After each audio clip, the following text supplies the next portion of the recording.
यशोदानन्दन व्रज जनरञ्जन। यशोदानन्दन व्रज जनरञ्जन। यशोदानन्दन व्रज जनरञ्जन। यशोदानन्दन व्रज जनरञ्जन। यशोदानन्दन व्रज जनरञ्जन। यमुना तीर वनचारी जय कुंज यमुना तीर बिहारी। यमुना तीर वनचारी। जय राधा माधव जय कुंज बिहारी। जय राधा माधव जय कुंज बिहारी। जय राधा माधव जय कुंज बिहारी। हरे कृष्णा कृष्ण कृष्ण हरे हरे। हरे कृष्णा हरे कृष्णा कृष्णा कृष्णा हरे हरे। हरे रामा राम राम हरे हरे। हरे रामा हरे रामा राम रामा हरे हरे। हरे कृष्णा कृष्ण कृष्ण कृष्ण हरे हरे। हरे कृष्णा हरे कृष्णा कृष्णा कृष्णा हरे हरे। हरे रामा राम राम हरे हरे।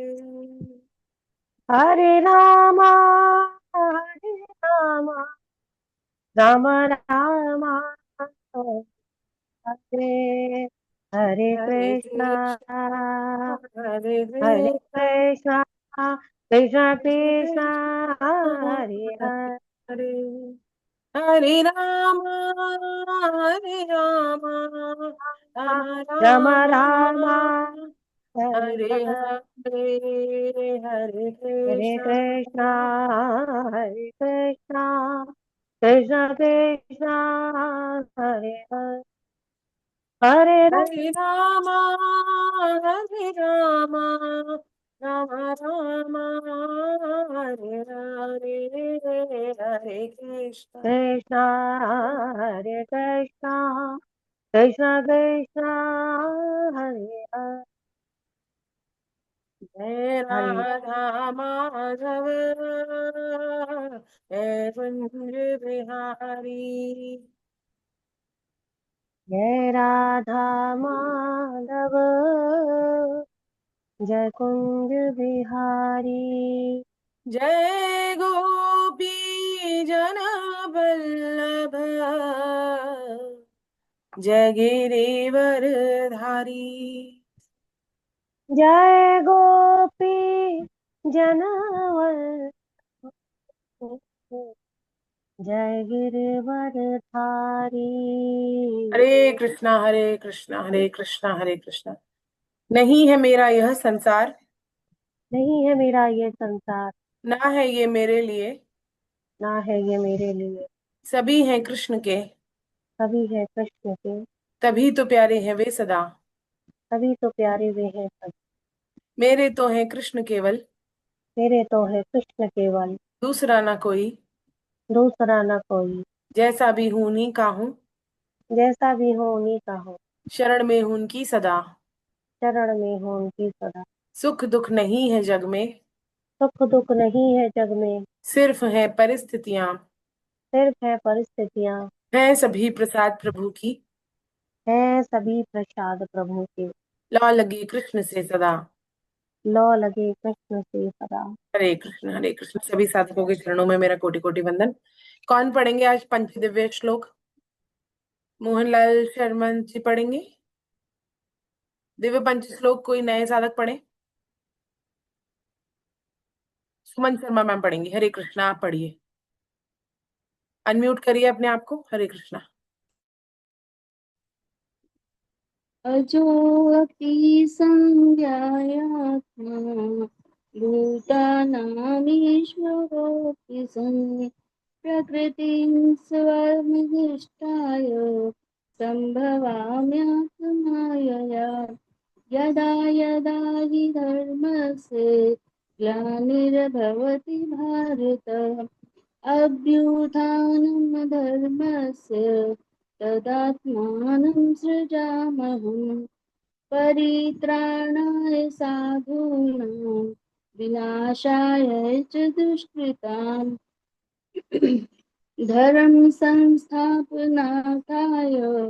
संभवामि युगे युगे जन्म कर्म च मे दिव्यम् एवं यो वेत्ति तत्त्वतः त्यक्त्वा देहं पुनर्जन्म नेति मामेति सोऽर्जुन वीतरागभया क्रोधा मन्मया मामुपाश्रिता बहवो ज्ञानतपसा पूता मदभावमागता वसुदेवसुतं देवं कंसचाणूरमर्दनं देवकी परमानन्दं कृष्णं वन्दे जगद्गुरुं श्रीकृष्णं वन्दे जगद्गुरुं श्रीकृष्णं वन्दे जगद्गुरुम्।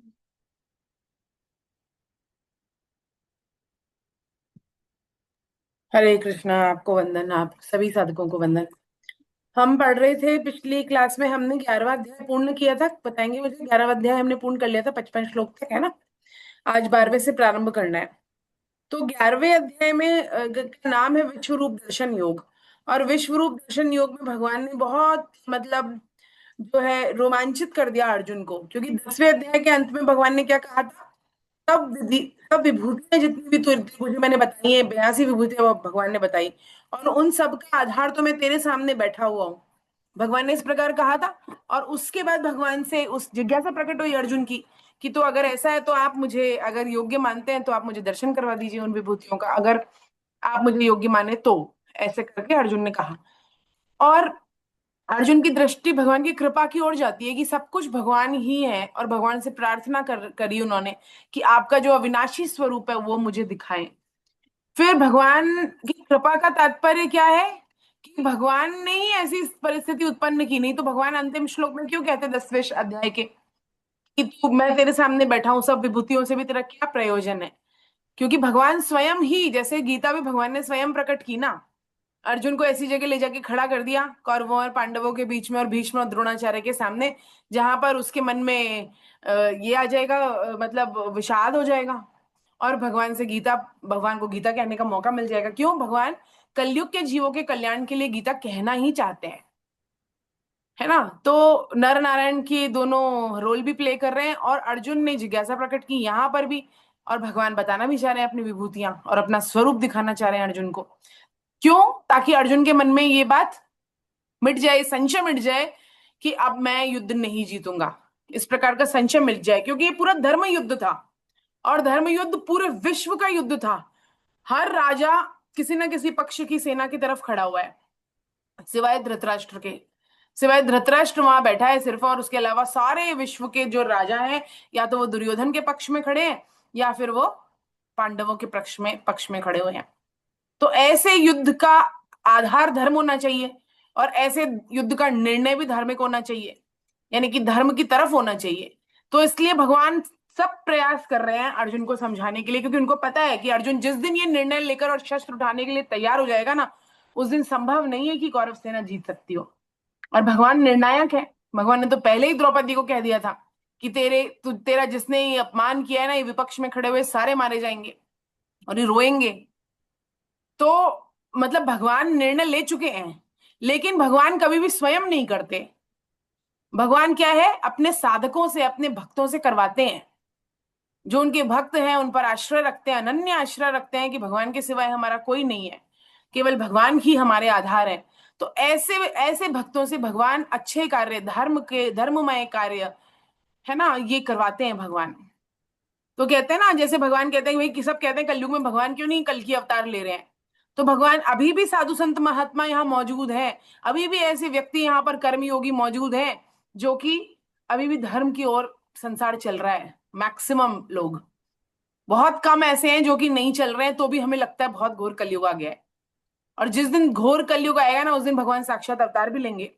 लेकिन अभी हम पर है ये, क्यों? क्योंकि हम कहते हैं हम भगवान के भक्त हैं। तो हम पर है कि हम बने भगवान के, जो भगवान के वो हैं प्यादे, और भगवान जैसा चलाए ना धर्म के लिए हमको, वैसे वैसे हम चले। तो ऐसा भगवान कह रहे हैं। तो भगवान, हम केवल भगवान की ओर चलने का अगर निश्चय कर लेते हैं तो स्वयं भगवान हमारा मार्गदर्शन करते हैं। भगवान ने अर्जुन की असीम कृपा वश अपने अनेक आकृतियों, अलौकिक रूप भगवान ने दिखाया, और दिव्य चक्षु भी प्रदान किया अर्जुन को। और अर्जुन भगवान के विराट रूप को देखकर, संपूर्ण जगत उसके अंदर स्थित है, अनेक पेटों वाले, अनेक मुखों वाले, अनेक डाढ़ों वाले, और उसमें समुद्र है और पहाड़ है, और सब दिखाई दे रहा है उनको। युद्ध का परिणाम भी दिखा रहे हैं कि मैंने तुम्हारे प्रतिद्वंदी योद्धाओं को पहले ही मार दिया है। निमित्त मात्रम भव सव्य साचिन कह रहे हैं भगवान, कि तुम तो निमित्त मात्र बनकर युद्ध रूपी कर्तव्य कर्म करो और विजय प्राप्त करो और यश भी प्राप्त करो। तो अर्जुन के भयभीत होने पर भगवान फिर कहते हैं, भगवान ने सबसे पहले अपना विश्व रूप दिखाया, उसके बाद में अर्जुन ने भयभीत हो गया, अर्जुन ने विश्व चतुर्भुज रूप की प्रार्थना करी, तो भगवान ने चतुर्भुज भी रूप भी दिखाया। जैसा जैसा अर्जुन प्रार्थना करते जा रहे हैं, वैसे वैसे अब भगवान करते चले जा रहे हैं। चतुर्भुज रूप दिखाया, और क्या कहा कि ऐसा रूप मात्र भक्ति से ही देखा जाना संभव है, ना तो यज्ञ से, ना तप से, ना दान से आदि से ये रूप नहीं देखा जा सकता। और देवताओं के लिए भी दुर्लभ भगवान ने इसको बताया, ऐसे रूप को, चतुर्भुज रूप को, वो भगवान ने अर्जुन को दिखाया, है ना। साक्षात विष्णु अवतार चतुर्भुज रूप है ना, शंख चक्र पद्म गदा हस्त लेकर, चार भुजाओं वाले भगवान चतुर्भुज रूप में प्रकट हुए अर्जुन के सामने। और अनन्य भक्ति हमारे जीवन में कैसे आए, इसके लिए भगवान अंतिम श्लोक में साधन को साधक पंचक के रूप में, साधन पंचक के रूप में भगवान ने बताया है ना। अंतिम जो श्लोक था 11.55, उसमें भगवान ने क्या कहा, मत कर्म कृत, स्थूल शरीर से भगवान के पारायण हो जाए, यानी कि हम शरीर से सर्वभूत हितेरता के भाव से कोई भी कार्य करें, अपने लिए नहीं, स्वयं के लिए नहीं, सबके लिए, सब में हम भी आते हैं, हमारा भी कल्याण होगा उसमें। यदि हम सबके लिए कार्य करेंगे, सर्वभूत हितेरता के लिए कार्य करेंगे, तो अपना भी कल्याण होगा। इसलिए हमें स्वयं के लिए नहीं करना है, स्वयं के लिए करेंगे तो सबका कल्याण नहीं होगा, लेकिन सबके लिए करेंगे तो स्वयं का भी कल्याण हो जाएगा, है ना। तो समग्र रूप भगवान ने मत कर्म कृता कहा। फिर भगवान ने मत परमो कहा। मत परमो का मतलब सूक्ष्म शरीर से भगवान के परायण होना, यानी कि बुद्धि से ही निश्चय कर लें कि मेरा एकमात्र उद्देश्य भगवत प्राप्ति है। ये नए साधकों को कहा जाता है कि 6 महीने लिखें इसको, कॉपी में 6 महीने 7 बार नित्य हर दिन लिखें कि मेरा सर्वोच्च प्राप्य तत्व कृष्ण है, और कृष्ण मेरे आधार है, कृष्ण को प्राप्त करना मेरे जीवन का उद्देश्य है। अब उसके मार्ग में जो भी आड़े आ रहा है ना, उन सबको त्याग करते जाना है ना। कुछ संबंध ऐसे होते हैं जिनका त्याग हम नहीं कर सकते, लेकिन मन से उनसे वो कर ले, मतलब उससे मन में हमारे विक्षेप नहीं आए ऐसे संबंधों से, है ना। समाज के लिए, परिवार के लिए हमें बहुत सारे ऐसे संबंध होते हैं जो हमारे भगवान के बीच में आड़े आ रहे होते हैं, लेकिन हम उनको छोड़ नहीं सकते, है ना, क्योंकि हमारा कर्तव्य है उनके प्रति, तभी तो हमारा संबंध बना है उनसे। तो उनको छोड़ना नहीं है, लेकिन उनसे राग और द्वेष रखकर फंसना नहीं है, समय नष्ट नहीं करना उनके ऊपर, अपना कर्तव्य जो है वो करते चले जाना है और आगे बढ़ते चले जाना है, क्योंकि हमारा उद्देश्य बहुत ऊंचा है। तो मत परमो कहा भगवान ने कि भगवान के अलावा हमारी जो महत्व बुद्धि है वो किसी भी चीज में नहीं रहे, है ना। और फिर भगवान ने क्या कहा, कारण शरीर से, जिसके लिए, जिसकी वजह से हम विभिन्न शरीरों में बार बार 84 लाख योनियों में जाते हैं, वो कारण शरीर है, जो अंत समय में छूटता है ना, तो कारण लेकर छूटता है कोई, अगर इसको अगर सरल शब्दों में समझा जाए तो कोई ना कोई कारण है, छूटता है तब तो वह हमारा अलग अगली योनि निर्धारण करता है ना। तो वह मदभक्त कहा भगवान ने। कारण शरीर यानी स्वयं, स्वयं से, क्योंकि स्वयं निकल जाता है ना, स्वयं छोड़ देता है शरीर, तो स्थूल शरीर यही रह जाता है, और स्वयं जो है वो अलग अलग शरीरों में प्रवेश करता है हमारे कर्मों के अनुसार, और वो कारण शरीर और सूक्ष्म शरीर के साथ करता है, दोनों शरीर एक साथ जाते हैं, और जो हमारा स्थूल शरीर है वो यहीं रह जाता है। तो कारण शरीर यानी स्वयं से भगवान के परायण हो जाना, अर्थात अपनी अहमता में ये बात बिठा ले कि हम केवल भगवान के हैं, हम साधक हैं, हे नाथ, हे मेरे नाथ, मैं केवल आपका हूं, ये बिठा ले अपने मन में। तो ये मदभक्त हो गया तीसरा। और चौथा हुआ संगवर्जिता। संगवर्जिता का मतलब है भगवान से संबंध जोड़ना और संसार से संबंध तोड़ना। दिखावे में तो हम कई बार संबंध तोड़ देते हैं कि हम भगवान के कार्य कर रहे हैं इसलिए हम संसार से संबंध तोड़ रहे हैं, लेकिन भाव में हम ही जानते हैं कि हम किस लिए तोड़ रहे हैं। तो कारण यदि वही है तो कोई समस्या नहीं है, लेकिन कारण यदि कोई और है, राग द्वेष है और कोई और है, तो बात अलग है ना। तो भगवान से संबंध जोड़ना और संसार से संबंध तोड़ना, कई लोग कहते हैं अरे माला वाला करने में बहुत समय नष्ट हो जाता है, हमारे संसार में कितने काम है। तो हम लिखें कि हम संसार में कितने बजे से लेकर कितने बजे तक क्या क्या कार्य कर रहे हैं, एक बार दिनचर्या लिखें अपनी 7 दिन, और फिर देखें उसमें से कौन सा समय हम निकाल सकते हैं भगवान की माला करने के लिए, भगवान का कार्य करने के लिए, भगवान का नाम करने के लिए, जो साधन है वो। तो भगवान से संबंध जोड़ना बहुत आसान हो जाएगा, उसके बाद भी हमें समय, हमारे पास बहुत समय बच जाएगा, यानी कि हम समय नष्ट कर रहे हैं। तो भगवान से संबंध क्यों नहीं जोड़ पा रहे? क्योंकि हमने बेकार संसार से बहुत ज्यादा संबंध जोड़ रखा है। ये दोनों क्रिया अलग अलग नहीं है, एक ही क्रिया है ये, भगवान से संबंध जोड़ना और संसार से संबंध तोड़ना एक ही क्रिया है। तो साधक के लिए पहले संसार का संग छोड़ना ज्यादा महत्वपूर्ण है ना। कई बार हम बहुत साधन करते रहते हैं लेकिन फिर भी हमारी वो प्रगति नहीं हो पाती है जो कि है अपेक्षित।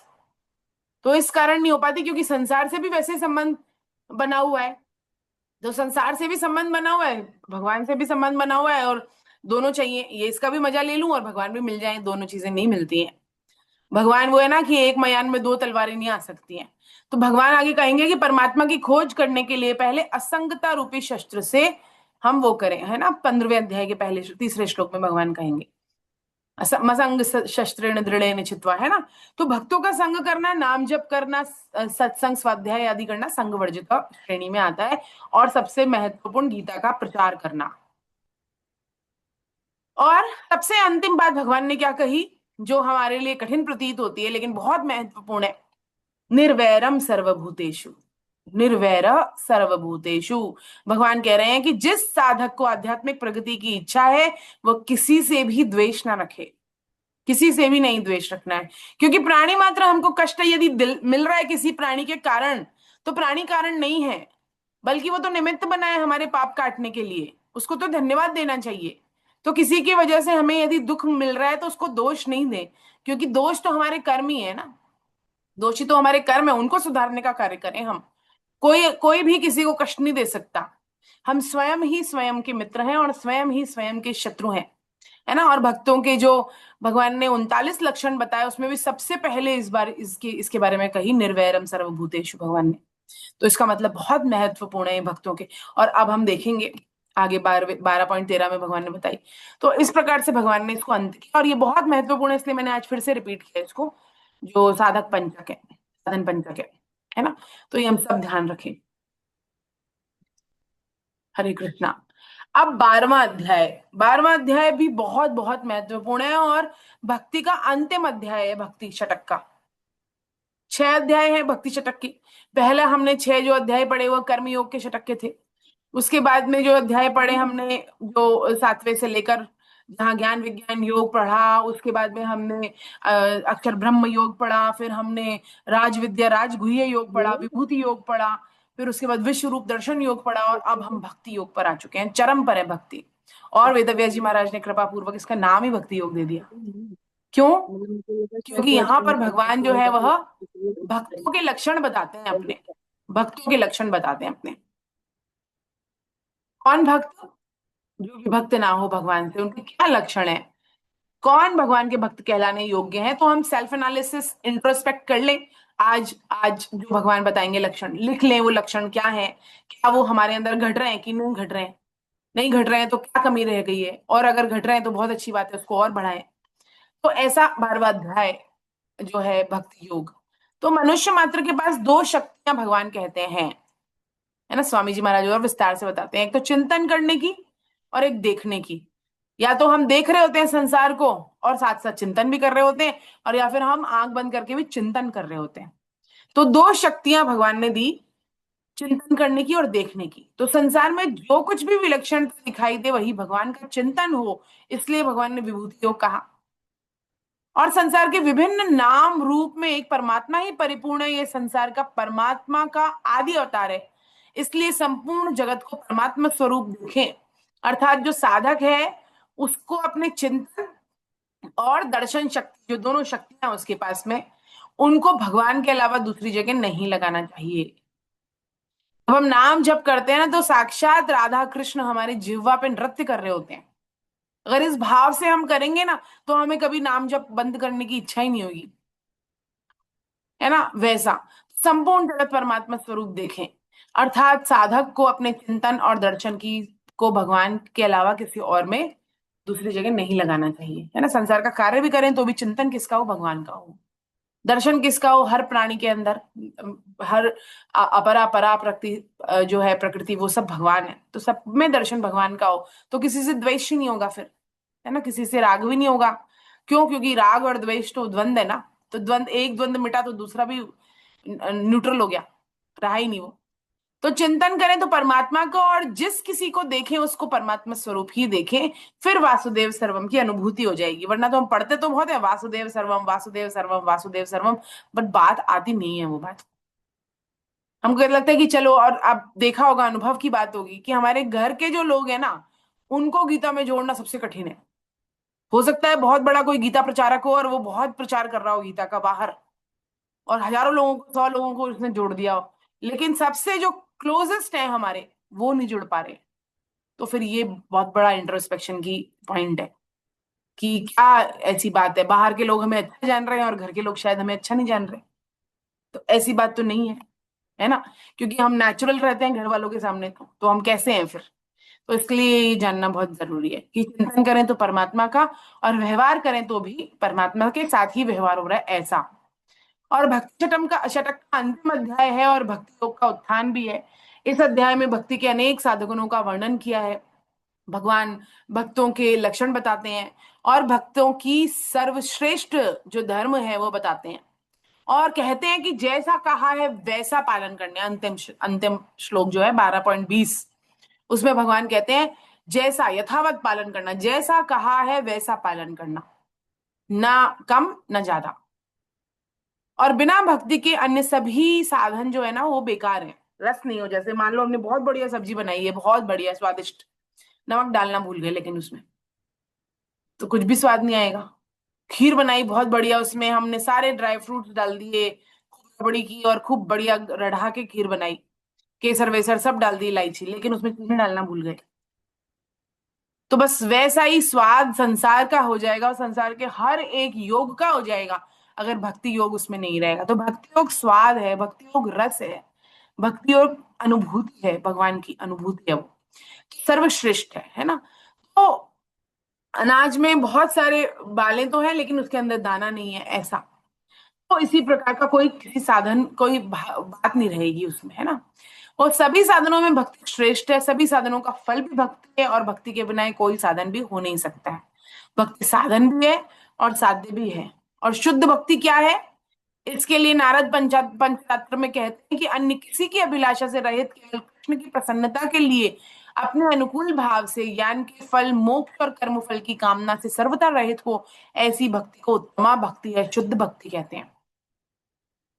और माया की विभिन्न उपाधियों को लेकर अपनी जो हमने पहचान मान रखी है, उन सबसे मुक्त होकर मैं केवल भगवान का हूं, ऐसा मानकर शुद्ध हृदय से भगवत प्रेम की प्राप्ति के लिए इंद्रियों को भगवान की सेवा में लगा देना शुद्ध भक्ति के अंतर्गत आता है।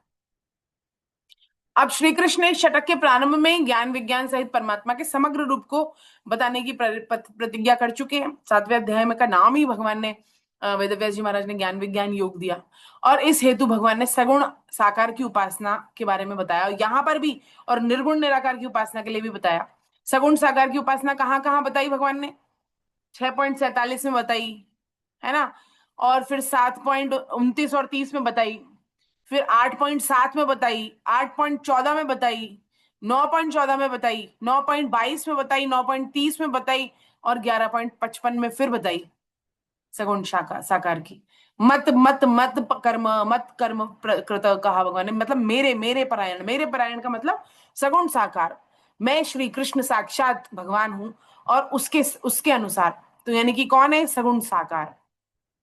और निर्गुण निराकार की भी बताई भगवान ने, है ना, 4.34 में बताई, 4.39 में बताई, 5.8 में बताई, 13.24 से लेकर 26 तक बताई, 6.25 में बताई, फिर 8.11 से लेकर 13 तक बताई, और फिर 9.15 में फिर बताई। तो भगवान दोनों के बारे में बात कर रहे हैं, सगुण साकार और निर्गुण निराकार।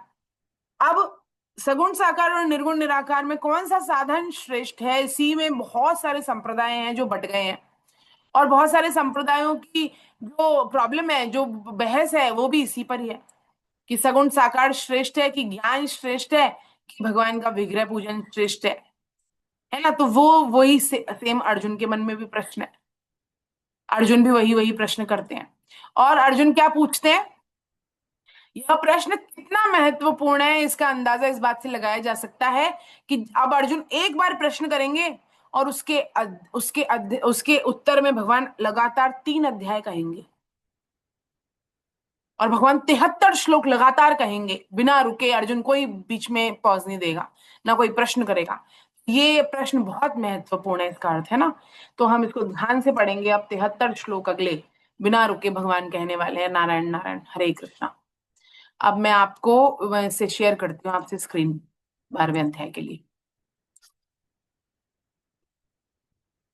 एक बार मैं अपना चश्मा ले आती हूँ।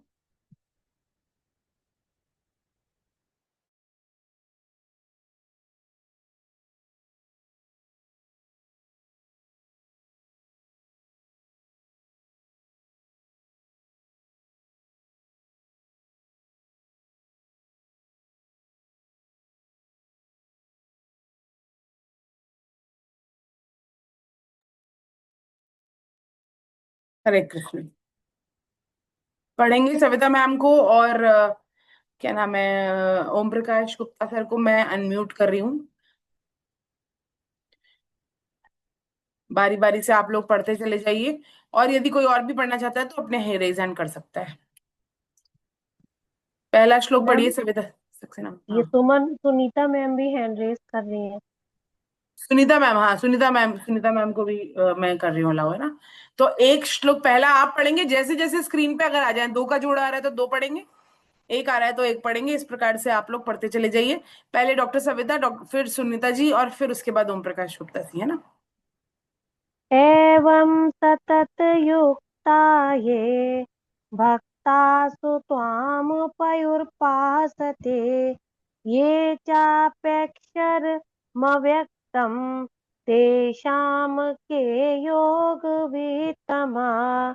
जो भक्त इस प्रकार निरंतर आप में लगे रहकर आप सगुण साकार की उपासना करते हैं, और जो अविनाशी निर्गुण निराकार की ही उपासना करते हैं, हम्म। उन दोनों में से उत्तम योग वेत्ता कौन है। हरे कृष्ण मैम। हरे कृष्णा। तो अर्जुन का प्रश्न क्या है, जो भक्त जैसे 11वें अध्याय के 55वें श्लोक में आपने कहा, निरंतर आप में लगे रहते हैं, मद कर्म प्रकृत मत परमो, भगवान ने कहा, मदर्थम अपि, ये भगवान ने कहा, तो मेरे परायण होकर, तो निरंतर यदि आप में लगे रहते हैं, आप सगुण साकार में लगे रहते हैं, और जो कुछ अविनाशी निर्गुण निराकार की उपासना करते हैं, उनमें से कौन उत्तम योग वेत्ता है।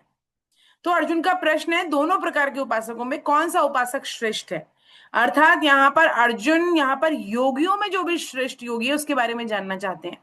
यहाँ पर ये नहीं पूछा अर्जुन ने योग वित्त कौन है, योग वित्तर कौन है, योग वित्ता कहा भगवान ने, योग वित्तम कहा भगवान, ये उसने योग वित्तमा, यानी कि सबसे उत्तम अर्जुन का प्रश्न है। और एवं सतत युक्ता ये, यानी कि श्लोक 11.55 में भगवान के साधक पंचक बताते हुए भगवान ने अनन्य भक्ति की महिमा कही। और यदि साधक दृढ़ उद्देश्य बनाकर अपनी अहंता परिवर्तन कर ले, और पारमार्थिक या सांसारिक जो कुछ भी कार्य कर रहा है, वो जो कुछ भी कर्म कर रहा है, उसमें क्रिया भेद तो रहेगा जो भी हम कार्य कर रहे हैं, लेकिन उद्देश्य भेद नहीं रहेगा। उद्देश्य क्या है, भगवान की प्राप्ति, भगवान की प्रसन्नता।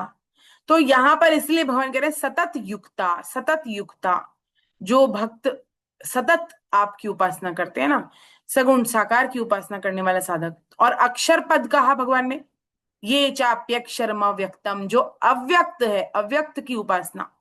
अव्यक्त की उपासना कैसे की जा सकती है?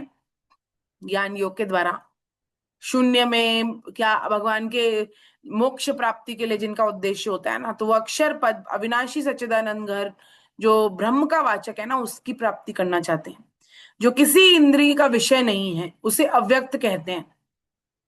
और अतः अव्यक्तम पद के साथ अक्षरम विशेषण लगाने से क्या हो गया?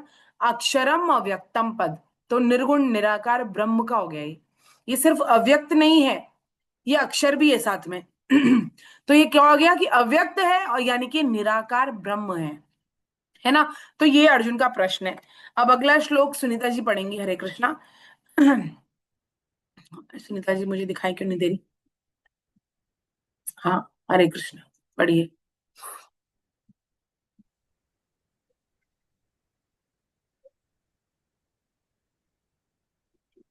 पढ़िए।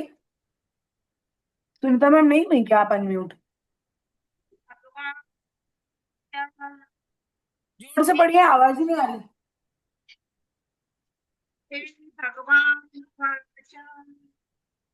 आ रही है मैम आवाज? आवाज आ रही है मैम मेरी? नहीं। एक मिनट रुकिए, आपकी आवाज नहीं आ रही है।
एक मिनट रुकिए ना, मैं आ रही हूँ।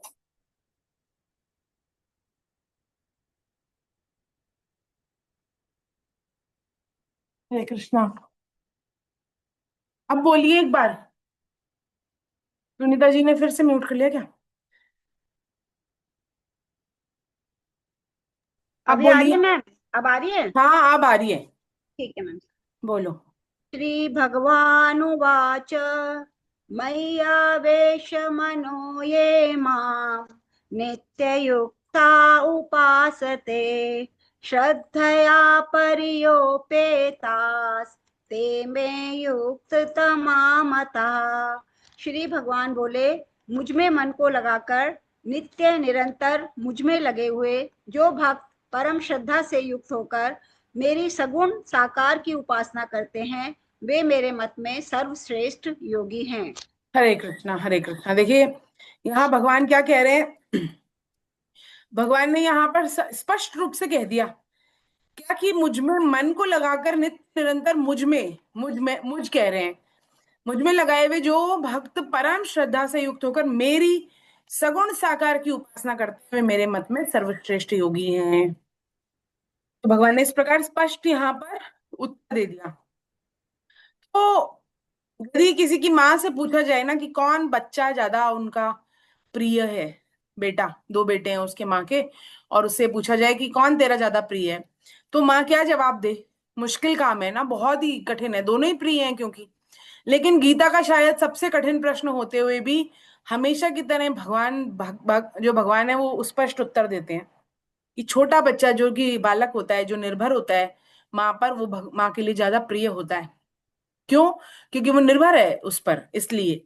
तो जो मन में मुझे मुझे आवेशित करके परम श्रद्धा से युक्त होकर नित्य निरंतर लगे रहकर मेरी सगुण साकार की उपासना करते हैं, वे सर्वश्रेष्ठ योगी हैं। तो युक्त या जो है योग वित्तम नहीं, योग वित्तमा भगवान ने यहाँ पर स्पष्ट रूप से कह दिया। तो श्री कृष्ण क्या कहते हैं? परम जो कृष्ण समग्र परमात्मा है और सभी उपासक उनके अंश हैं और सब पर उनकी बराबर प्रीति भी है, लेकिन विशेष प्रेम किससे है? जो भक्त अनन्य प्रेम करता है, अनन्य आश्रय की महिमा है ये। न लाज तीन लोकों की, न वेद को कहो करे, न शंख भूत प्रेत की, न देव यक्ष ते डरे, सुने न कान और बात दृश्य, न और इच्छना, कहे न मुख और बात यह भक्ति प्रेम लक्षणा। तो भक्ति जो है वो प्रेम लक्षणा भक्ति है, प्रेम प्रकट करती है। तो भक्ति रूपी माँ के दो बेटे हैं, ज्ञान और वैराग्य। यदि भक्ति रूपी माँ आ गई है तो ज्ञान और वैराग्य स्वतः ही आ जाएंगे। तो भक्ति जो है वो सर्वश्रेष्ठ है। और भक्ति किससे हो? सगुण साकार से भक्ति हो सकती है, निर्गुण निराकार से भक्ति नहीं हो सकती, है ना। तो इसलिए हमें ये समझना चाहिए कि ज्ञान और वैराग्य यदि स्वस्थ है, पुष्ट है, तो भक्ति रूपी माँ भी हष्ट पुष्ट रहेगी, प्रसन्न रहेगी, है ना। तो ये जो शास्त्र ये बता रहे हैं भगवान यहाँ पर, सगुण सागर क्यों इतना महत्वपूर्ण है, साधक संजीवनी बहुत स्पष्ट रूप से कहती है। क्योंकि कठिन है निर्गुण निराकार की उपासना करना। अगर साधक संजीवनी आप पढ़ेंगे ना तो 12वें अध्याय का बहुत विस्तार दे रखा है उसमें। एक सेकंड रुकिए, मैं साधक संजीवनी को थोड़ा सा कोट करती हूँ यहाँ पर। खोलते हैं साधक संजीवनी। आज साधक संजीवनी का थोड़ा सा आश्रय लेते हैं। स्क्रीन शेयरिंग 2 मिनट के लिए बंद हुई होगी, 1 मिनट रुकिएगा।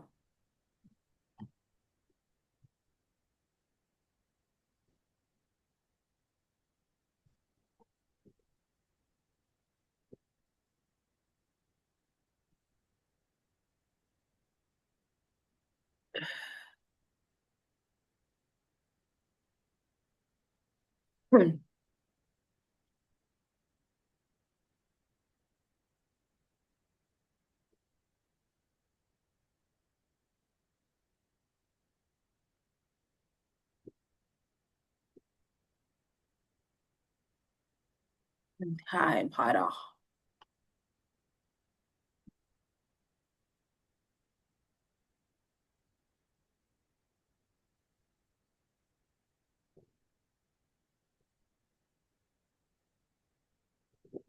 अध्याय 12, 1 मिनट रुकिए।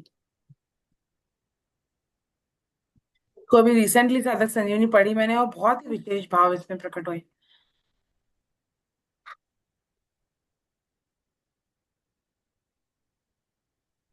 हाँ, तो भगवान यहाँ दूसरे श्लोक में कह रहे हैं,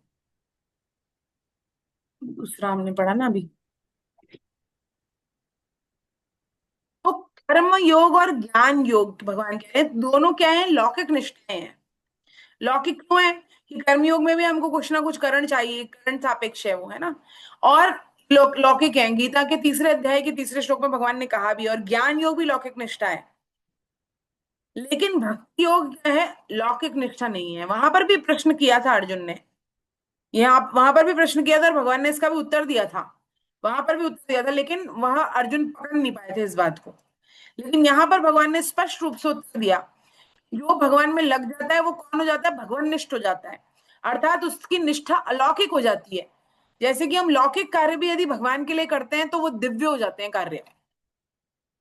जबकि हम तो, हमारे पास क्या है? ये पांच पंच महाभूत का बना हुआ शरीर है, ये सब तो नष्ट हो जाने वाला है, सब कुछ हमारे पास जो है वो नष्ट हो जाने वाला है, फिर भी हम उस नष्ट हो जाने वाले शरीर से, जिह्वा से, मन, बुद्धि, अहंकार से यदि कोई ऐसा प्रयास करते हैं जिससे भगवान की प्रसन्नता का कार्य है, तो वो क्या हो जाता है? अलौकिक हो जाता है वो कार्य। इसलिए भक्ति अलौकिक है ना, इसमें साधन और साध्य दोनों भगवान के होते हैं, ये भगवान कह रहे हैं। और ज्ञान योग में साधक सत और असत के विवेक को महत्व देकर असत का त्याग करता है।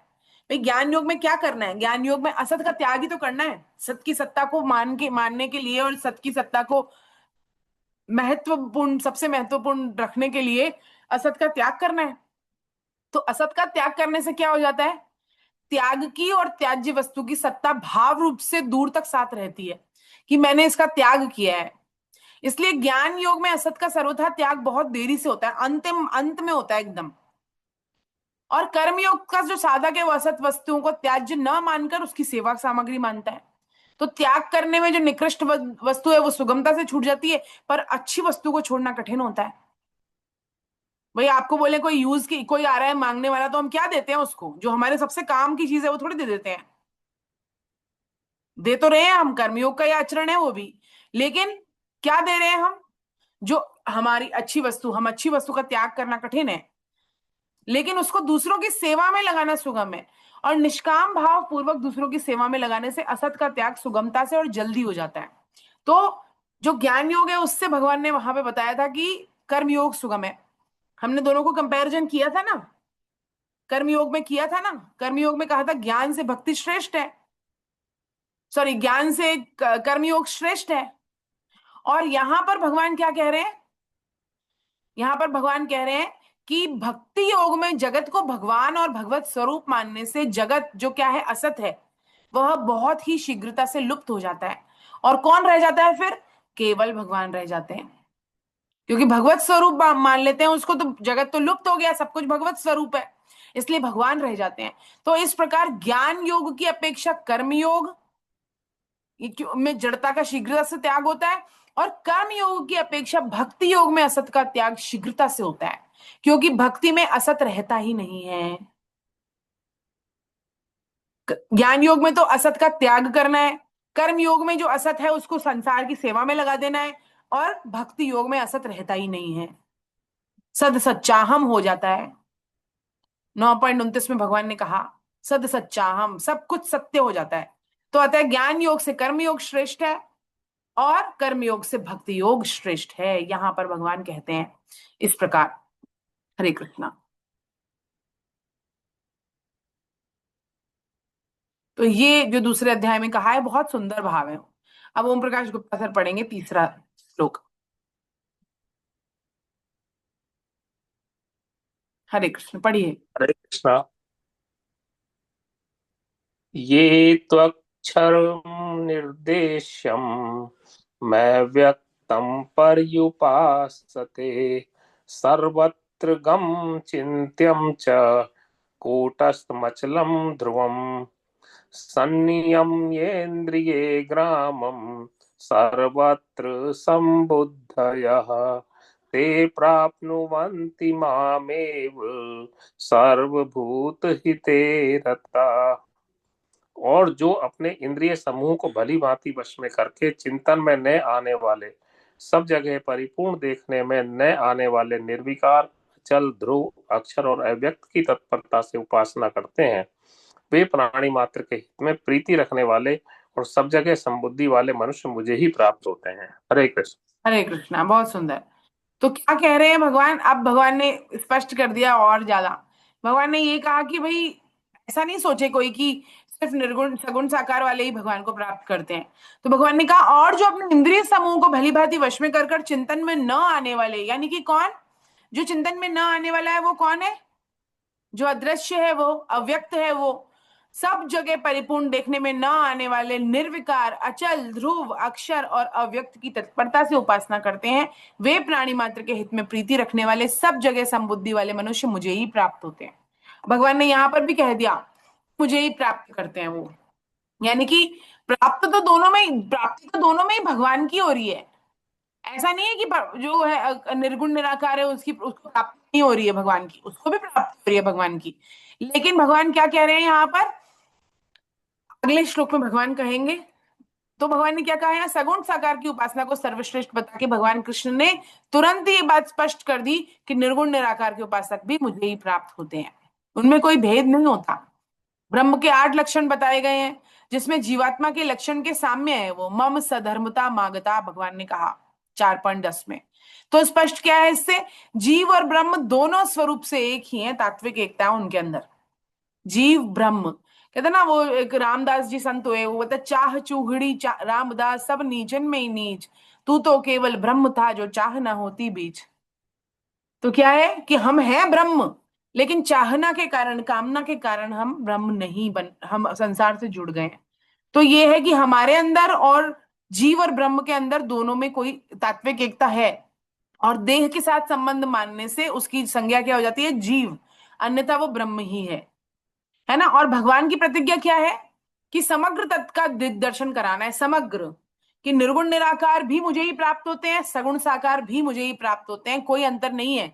लक्ष्य अंतर है, हम हेलीकॉप्टर से जाएं, हवाई जहाज से जाएं क्या, या फिर है ना हम ट्रेन से जाएं, बस से जाएं, हम पहुंचेंगे वहीं डेस्टिनेशन पे, लेकिन मार्ग अलग अलग होंगे। मार्ग में कठिनाइयां हो सकती हैं, कोई बहुत सुगम मार्ग हो सकता है, कोई बहुत एंजॉयमेंट वाला हो सकता है, और कोई बहुत क्लेश वाला हो सकता है। तो बस भगवान यहाँ मार्ग के लिए बता रहे हैं, ताकि हमारे लिए कौन सा सुगम मार्ग हो ना, जिससे हम आसानी से भगवान की प्राप्ति कर सके, इसलिए भगवान यहाँ कह रहे हैं। तो अपनी रुचि सामर्थ्य के अनुसार किसी की उपासना में रत हो जाए, और यही विविधता में भगवत पूजन है। मतलब ऐसा हम कैसे हैं, जो एक मैंने अभी एक सुना, उसमें ये कहा कि बहुत सुंदर बात लगी कि हम जो दुनिया है ना, वो तो क्या है कि जो जीव है उसको भी पत्थर बनाने में तुली हुई है, और एक सनातनी है जो पत्थर को भी भगवान बनाने में तुला हुआ है और कर रहा है। हम सोच रहे हैं कि अरे ये तो देखो पत्थर को पूज रहे हैं और खरीद रहे हैं भगवानों को, कह रहे हैं ये 100 का है, ये 200 का है, ये 500 का है, गणपति ला रहे हैं ना अब हम सब घर पे। तो इसका अर्थ ये नहीं है भगवान को खरीद रहे हैं, लेकिन हम हर तत्व में भगवान को देख रहे हैं और प्राण प्रतिष्ठा कर देते हैं उनके अंदर भगवान के, और उसके बाद वो भगवान ही बन जाते हैं।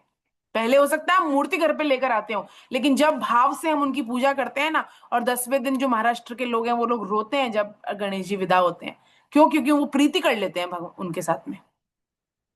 तो हम हर एक वस्तु में भगवान भगवान को देखकर और उससे प्रीति कर सकते हैं। तो ये सारे क्या है, साधन है हमारे लिए, ये साधन है भगवान से प्रेम करने के लिए। इसको कोई इसका उपहास करे तो करता रहे, हमारा तो इससे पतन नहीं हो रहा, हमारा तो उत्थान नहीं हो रहा है। तो हमें अपने मार्ग पर अडिग रहना है, उसके लिए उसमें चिंता नहीं करनी है उसकी। और सर्वत्र सर्वत्र सब देश काल व्यक्ति वस्तु परिस्थिति में परिपूर्ण और सर्वव्यापक ध्रुव, जिसकी सत्ता निश्चित है, उसका कभी अभाव नहीं हो सकता। निर्गुण निराकार चिंतन में नहीं आने वाले अचल कूटस्थ और सर्वव्यापक अव्यक्त तत्व की भली भांति उपासना करने के लिए भगवान 3 महत्वपूर्ण पायदान बताते हैं। कौन कौन से? संनियम इंद्रिय ग्राम, इंद्रिय समूह को पूर्णतया वश में करें, बिल्कुल विषयों में राग द्वेष ना हो हमारा, यदि हम ज्ञान मार्गी हैं तो इंद्रिय समूह पूर्णतया वश में हो, संनियम इंद्रिय ग्राम कहा भगवान ने, है ना। अन्यथा ब्रह्म प्राप्ति एक कोरी कल्पना रह जाएगी, होगी नहीं, वो हो नहीं पाएगी उससे ब्रह्म प्राप्ति, यदि इंद्रिय समूह में राग है तो। और भगवान ने कहा संनियम्य, पूर्णतया वश में, ऐसा नहीं कि इंद्रिया वश में हो, थोड़ी थोड़ी हो जाए कोई बात नहीं, लेकिन पूर्ण वश में हो, पूर्ण वश में, ज्ञान मार्गी के पूर्ण वश में होनी चाहिए इंद्रियां, है ना। यानी कि 6-6 महीने तक ज्ञान मार्गी जो मलमूत्र भी त्याग नहीं करते कई बार, ऐसा उनका तप होता है, तो सारी इंद्रियां ऐसी वश में होती है उनके। तो हमारे शरीर की बहुत ज्यादा हम भोगी और आलसी नहीं बनाए, तपस्यामय बनाए, उसे अपनी आवश्यकता को कम कम करते चले जाएं, तभी यह संभव होगा। एकादशी व्रत रखना, ब्रह्म मुहूर्त में उठना, नियमित सत्संग करना, भगवान नाम जप करना, इसमें बहुत सहायता करते हैं, बहुत सहायता करते हैं। हमें लगता है इससे क्या होता है, इससे क्या होता है, इससे क्या होता है, लेकिन इससे बहुत कुछ होता है, बहुत भाव परिवर्तन होता है। और भगवान ने दूसरा क्या कहा, सर्वभूत हितेरता, सर्वभूत हितेरता भगवान ने कहा, है ना। इसमें भी कहा भगवान ने, यहाँ पर कहा ना, चौथे श्लोक का अंतिम जो चरण है उसमें भगवान ने क्या, सर्वभूत हितेरता। ये कर्म योग का है वैसे तो, सर्वभूत हितेरता कर, लेकिन ज्ञान योग में भी कहा भगवान ने, 12.4 में, दोनों में आया, यहाँ पर भी कह रहे हैं भगवान। तो ज्ञानी को भी सर्वभूत हितेरता के भाव से ही भजन करना है, अर्थात संपूर्ण प्राणियों के हित में कर्म करना दोनों योगों में आवश्यक है, कर्म योग में भी आवश्यक है और ज्ञान योग में भी आवश्यक है। और ये ज्ञानोदय के लिए परम आवश्यक है, क्योंकि बुराई का सर्वथा त्याग करने से सर्वभूत हितैषिता का भाव अपने आप हो जाता है, मात्र भलाई करने से नहीं होता है ना। ये तो स्वामी जी भी कहते हैं, कई बार हम सोचते हैं हम बहुत भलाई करेंगे, ये करेंगे वो करेंगे, पता नहीं क्या क्या करेंगे, लेकिन उसके बाद में हमारे अंदर अहंकार हो जाता है उसका। कई बार जब हम बहुत काम कर रहे होते दुनिया के लिए, लेकिन स्वामी जी क्या कहते हैं, निषेधात्मक निषेधात्मक क्रिया, यानी कि बुराई का त्याग कर दो, स्वतः ही हम अच्छाई हैं। हम बोलेंगे हम झूठ नहीं बोलेंगे, इसमें क्या अभिमान होगा, लेकिन हम हमेशा सत्य बोलेंगे, इसमें अभिमान हो सकता है कि मैं तो हमेशा सत्य बोलता हूं, है ना। लेकिन इसलिए सर्वथा बुराई का त्याग करने से स्वतः ही अच्छाई हमारे अंदर रहेगी ही, वो हमारा मूल स्वरूप है। क्योंकि तो इसलिए भगवान कह रहे हैं यहां पर कि सर्वभूत हिते रता, कि हमारा भाव असीम हो जाता है प्राणी मात्र की सेवा करने से। असीम भाव से जड़ता से संबंध विच्छेद हो जाता है, और हमें जो कुछ भी मिलता है वह सेवा के लिए ही मिला है। हमको लगता है हम बहुत कमा रहे हैं, हम बहुत मेहनत करते हैं, हमारे कैलिबर की वजह से हमें इतना सब कुछ मिला है। ऐसा नहीं है। बहुत लोग बहुत मेहनत करते हैं लेकिन उनको फिर भी नहीं मिलता। जो बंधुआ मजदूर है ना, वो हमसे बहुत ज्यादा मेहनत करते हैं शरीर से, लेकिन क्या मिलता है उनको? तो क्या है वो? प्रारब्ध है ना। और भगवान ने उनको वो मौका नहीं दिया कि सबकी सेवा कर पाए, क्योंकि धन नहीं है उतना, या कोई शक्ति नहीं है, समय नहीं है। लेकिन यदि हमें कोई भी शक्ति सामर्थ्य दिए, धन दिया है और कोई सामर्थ्य दिए, तो वो हमारे लिए नहीं दिए, सिर्फ दूसरों की सेवा में थोड़ी लगाए हम उसको, इसलिए दिए। जितनी हमारे लिए आवश्यक है उसके अलावा हमको दूसरों की सेवा में उसको लगाना चाहिए। तो वो दूसरों, क्योंकि सेवा करने वाला वास्तव में मुक्तिदाता है। जैसे शरीर के सभी अंग एक दूसरे की सेवा करते हैं, लेकिन ना कोई हिसाब रखता है ना कोई अभिमान करता है। कि एक हाथ बोले कि अरे मैं तो सारे दिन पूरे शरीर की सेवा कर रहा हूँ, हाथ बड़ा घमंड में आ जाए कि हाँ मैं तो बहुत बड़ा ये पूरे शरीर की सबसे ज्यादा सेवा करता हूँ, तो मैं राजा बन के रहूंगा। ऐसा नहीं है। ना कोई अभिमान करता है, और ना वैसे ही जो सारा संसार है वो एक अंग ही है भगवान का, हमारा सबका एक प्राणी एक दूसरे अंग है। तो ऐसे ही प्राणियों के प्रति सेवा भाव से अभिन्न हो जाएं, ये अति आवश्यक है। किसके लिए? ज्ञान योग में भगवान बात कर रहे हैं। और सर्वत्र समबुद्धय, ये कहा तीसरी बात। तीन बातें कही ना। तो पहली बात तो कही संयम इंद्रिय ग्राम, इंद्रिय समूह वश में हो, सर्वभूत हिते रता, सभी के हित में रति हो हमारी। और तीसरा का सर्वत्र समबुद्धय, ज्ञानी का लक्ष्य है ये, है ना। ज्ञानी समस्त प्राणियों के प्रति समदर्शी होता है, आंतरिक समता में स्थित हो जाता है, सब जगह उसकी समबुद्धि होती है। ज्ञान योग में सिद्धि की कसौटी यही है कि अपनी ही आत्मा को सब ओर देखना, और सर्वभूत हितेरता का भाव होने से यह संभव होता है। ये भगवान ने यहां पर कहा। अब भगवान बहुत महत्वपूर्ण बात कहेंगे कि भाई दोनों का ही उद्देश्य, यदि भगवान की प्राप्ति हो रही है दोनों से, तो फिर हम कौन सा मार्ग चुने, और क्यों भगवान ने फिर सगुण साकार को श्रेष्ठ बताया, वो भगवान 5वें श्लोक में कहते हैं। डॉक्टर सविता पढ़ेंगी उसको।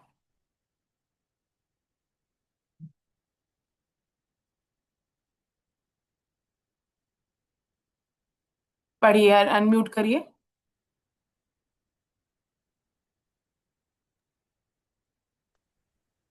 क्लेशोऽधिक सरस तेषामव्यक्तासक्तचेतसाम् अव्यक्ता हि गतिर्दुःखम् देवधविरवापयेत्।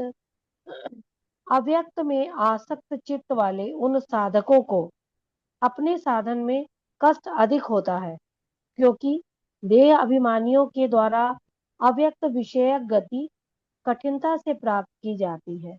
हरे कृष्ण। हरे कृष्णा। यहाँ पर भगवान ने उसको उत्तर दे दिया कि क्यों भगवान सगुण साकार को ऊंचा बता रहे हैं निर्गुण निराकार से। क्योंकि अव्यक्त में आसक्त चित्त वाले उन साधकों को अपने साधन में कष्ट अधिक होता है। क्लेशोधिक तरस्तेषाम, क्लेश अधिक हो रहा है उनको, तेषाम मतलब उनको, उनको आसक्त चित्त वाले उन साधकों को अपने साधन में कष्ट अधिक होता है, भगवान कह रहे हैं। क्यों? क्योंकि वह क्या है? अव्यक्तासक्त चेतसाम, क्योंकि देहाभिमानियों के द्वारा अव्यक्त विषय गति कठिनता से प्राप्त की जाती है। अव्यक्ता ही गतिर दुखम देहवद भिर्वाप्यते। तो भगवान कह रहे हैं कि क्यों? क्योंकि देहाभिमानी है ना, हम सब रजोगुणी है, देहाभिमानी है, हमें लगता है हमारा शरीर मैं मेरा। तो ये है, इसलिए वो उन लोगों को अपने साधन में कष्ट अधिक होता है। किसके किसकी उपासना करने के लिए? अव्यक्त विषय की। क्योंकि व्यक्त में ही तो हमारी आसक्ति है। शरीर जो है वो व्यक्त है, और इसमें हमारी आसक्ति है, संसार अव्यक्त है उसमें हमारी आसक्ति है। तो कैसे फिर हम अव्यक्त विषय को समझें? अव्यक्त विषय हमें समझ ही नहीं आते। जो हमें मिलता है, जैसे हवा मिल रही है हमको, अव्यक्त है तो बहुत महत्वपूर्ण नहीं है उसका, हमारे को पल्यूट कर रहे हैं हम उसको। जो जो चीजें अव्यक्त है ना, उन सब चीजों को हम ऐसे ही ले लेते हैं ग्रांटेड। क्यों? क्योंकि हमें समझ नहीं आता वो, लेकिन जो दिख रहा होता है वो हमें समझ में आता है। तो साधक जो देह व्यक्त में आसक्त है वह अव्यक्त में नहीं है। और यदि देह में आसक्ति नहीं हो तो निर्गुण निराकार के साधक को भी सुख पूर्वक ब्रह्म की प्राप्ति हो सकती है।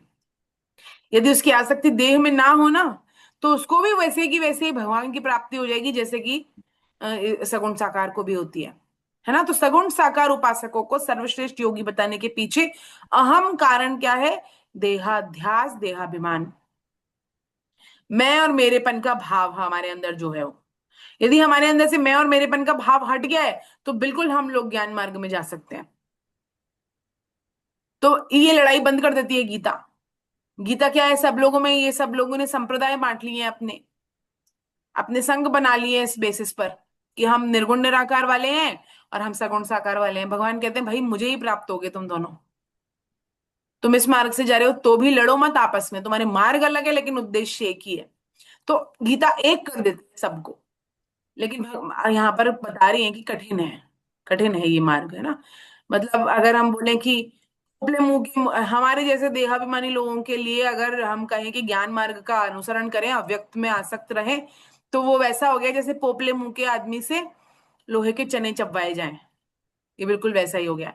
या फिर आकाश को पैदल चलकर पार करने के समान हो गया वो। ज्ञान अगम प्रत्युह अनेका, साधन कठिन ना मन कहूँ टेका, करत कष्ट बहु पावई को, भक्तिहीन मोहि प्रिय नहीं सो। भगवान कह रहे हैं भक्तिहीन जो है ना वो मुझे प्रिय नहीं है। भक्ति सुत भक्त भक्ति सुतंत्र सकल सुख खानी, बिनु सतसंग न पावहि प्राणी, ज्ञान पंथ कृपान के धारा, परत खगेश होई नहीं बारा। ये कह रहे हैं, एक बार है ना गोरखनाथ जी जो थे ना, तो क्या कहते हैं, मत्स्येंद्र नाथ जी, जो उनके सदगुरु थे गोरखनाथ जी के। तो गोरखनाथ जी अपने गुरु के साथ जा रहे थे मत्स्येंद्र नाथ जी के साथ में। तो मत्स्येंद्र नाथ जी गोरखनाथ जी के सिर पर हल्का सा प्रहार करते हैं। गोरखनाथ जी कुछ नहीं बोले, ऐसा उन्होंने 7 बार किया। गुरु ने, मतलब शिष्य के सर पर, मत्स्येंद्र नाथ जी ने गोरखनाथ जी के सर पर हल्का हल्का प्रहार किया 7 बार। तो आखिर में गोरखनाथ जी अपने गुरुदेव को बोले कि गुरुजी आप जिसे ढूंढ रहे हैं ना वो अब मेरे अंदर नहीं है, वो अहम मेरे अंदर नहीं है। तो मत्स्येंद्र नाथ जी मुस्कुराए और उन्होंने बोला कि देहाभिमान इतना सूक्ष्म है कि बड़े बड़े यति योगी भी आसानी से जीत जाते हैं। कि जिस अहंकार का अहंकार तुम्हारे अंदर है ना वो भी अभी बाकी है। इसका मतलब अहंकार अभी पूरी तरह से गया नहीं है। अहंकार पर विजय प्राप्त कर ली मैंने, अगर इस बात का अहंकार है अभी भी हमारे अंदर, तो इसका मतलब अहंकार अभी पूरी तरह से गया नहीं है। इतना सूक्ष्म है ये ज्ञान मार्ग, इतना सूक्ष्म है कि हम अंत समय तक भी यदि कोई थोड़ा भी हमारे अंदर देहाध्यास रह जाए, अहंकार का शेष भी रह जाए, तो फिर हमारी गति परम गति नहीं होगी, लंबा मार्ग हो जाएगा वापस। स्वामी जी कहते हैं कि रुपयों के बारे में जानकारी होना तो ज्ञान है, और रुपयों की प्राप्ति को लोभ जग जाए किसी को, तो वो क्या है? भक्ति है, वो भक्ति है। तो भगवान का ज्ञान होना, पोथी पढ़ पढ़ के खूब सारी, वो तो ठीक है, भगवान है, भगवान ये है, भगवान वो है। लेकिन भगवान की प्राप्ति की लालसा लग जाए, चस्का लग जाए, इस बात की टेंशन हो जाए कि हमें इस बात की टेंशन क्यों नहीं हो रही कि भगवान क्यों नहीं मिल रहे, टेंशन की टेंशन हो जाए हमें। भाई हमें होती है क्या इस बात की टेंशन कि भाई भगवान क्यों नहीं मिल रहे? होती ही नहीं है। तो इस बात की टेंशन होनी चाहिए कि हमें क्यों नहीं हो रही है इस बात की टेंशन कि भगवान क्यों नहीं मिल रहे। भाई चिंता ये हो ना, चिंता संसार की तो खूब चिंता है हमको, रात रात नींद नहीं आ रही संसार की चिंता के मारे, लेकिन भगवान के प्रति कोई हमको प्रेम ही नहीं जाग रहा अभी तक। इस बात की चिंता क्यों नहीं हो रही? ये चिंता कल्याणकारी है, ये चिंता करना कल्याणकारी है। तो ये कह रहे हैं मार्मिक बात में, साधक संजीवनी में भगवान स्वामी जी लिखते हैं कि हमने इस संपूर्ण वृत्तांत से क्या सीखा। वस्तुतः शेष श्रेष्ठ और कनिष्ठ जैसा कुछ नहीं है, भेद व्यक्तिक है। और इस तत्व को ठीक से समझने से एकांगी दृष्टिकोण के कारण ही मतभेद, मताक्रय, खंडन और मंडन होते हैं। तो जीव के अंदर उदारता हो, समग्र दृष्टिकोण बहुत आवश्यक है कि हाँ, मेरा मार्ग, मेरा ये प्रिय मार्ग है और मैं इस मार्ग पे चलना चाहता हूँ, लेकिन दूसरे के मार्ग से भी भगवान मिलेंगे, क्योंकि भगवान तो सबके हैं। मेरा एकाधिकार तो है नहीं भगवान में, भगवान सबके हैं, भगवान सबको मिलेंगे, है ना। उसका मार्ग अलग हो सकता है मेरे मार्ग से, लेकिन भगवान सबको मिलेंगे, क्योंकि भगवान सबके हैं। यदि ऐसा होता तो भगवान क्यों बनाते सब जीवों को, मुझे ही बनाते सिर्फ। तो क्यों मैं किसी से द्वेष करूं, क्यों मैं किसी से राग करूं, क्यों किसी मार्ग को बुरा बताऊं और क्यों अपने मार्ग को ऊपर रखने की कोशिश करता रहूं, है ना। तो ये समग्रता सिखाती है यहाँ पर जो गीता है, वो ये स्वामी जी कहते हैं। छठा जो है, छठा और सातवां पढ़ेंगे। सुनीता मैडम, हरे कृष्ण।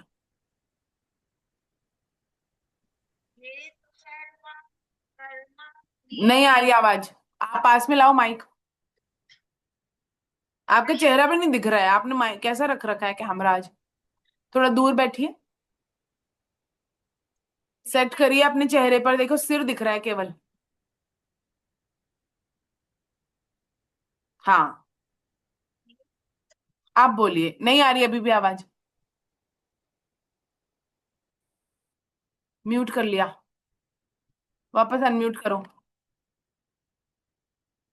आप अपना माइक चेक करो एक बार, अगर अब नहीं आ रही आवाज तो फिर मैं बोलू, आप बोलो एक बार। अभी आ रही है मैम? अब आ रही है तो आप यही रखो ना अपना सेटिंग, बार बार डिस्टर्ब होता है नहीं तो, ठीक है मैम। है ना, बार बार चेंज मत करो उसको। हरे कृष्णा पढ़िए। ये तु सर्वाणि कर्माणि मयि सन्न्यस्य मत्परा अनन्येनैव योगेन मां ध्यायन्त उपासते तेषामहं समुद्धर्ता मृत्युसंसारसागरात् भवामि न चिरात् पार्थ मय्यावेशितचेतसाम्। परंतु जो संपूर्ण कर्मों को मेरे अर्पण करके और मेरे परायण होकर अनन्य योग संबंध से मेरा ही ध्यान करते हुए मेरी उपासना करते हैं, हे पार्थ, मुझ में आविष्ट चित्त वाले उन भक्तों का मैं मृत्यु रूप संसार समुद्र से शीघ्र ही उद्धार करने वाला बन जाता हूँ। नारायण बर, हरे कृष्णा, बहुत सुंदर। हरे कृष्ण। देखिए भगवान कितनी सुंदर बात कह रहे हैं यहाँ पर।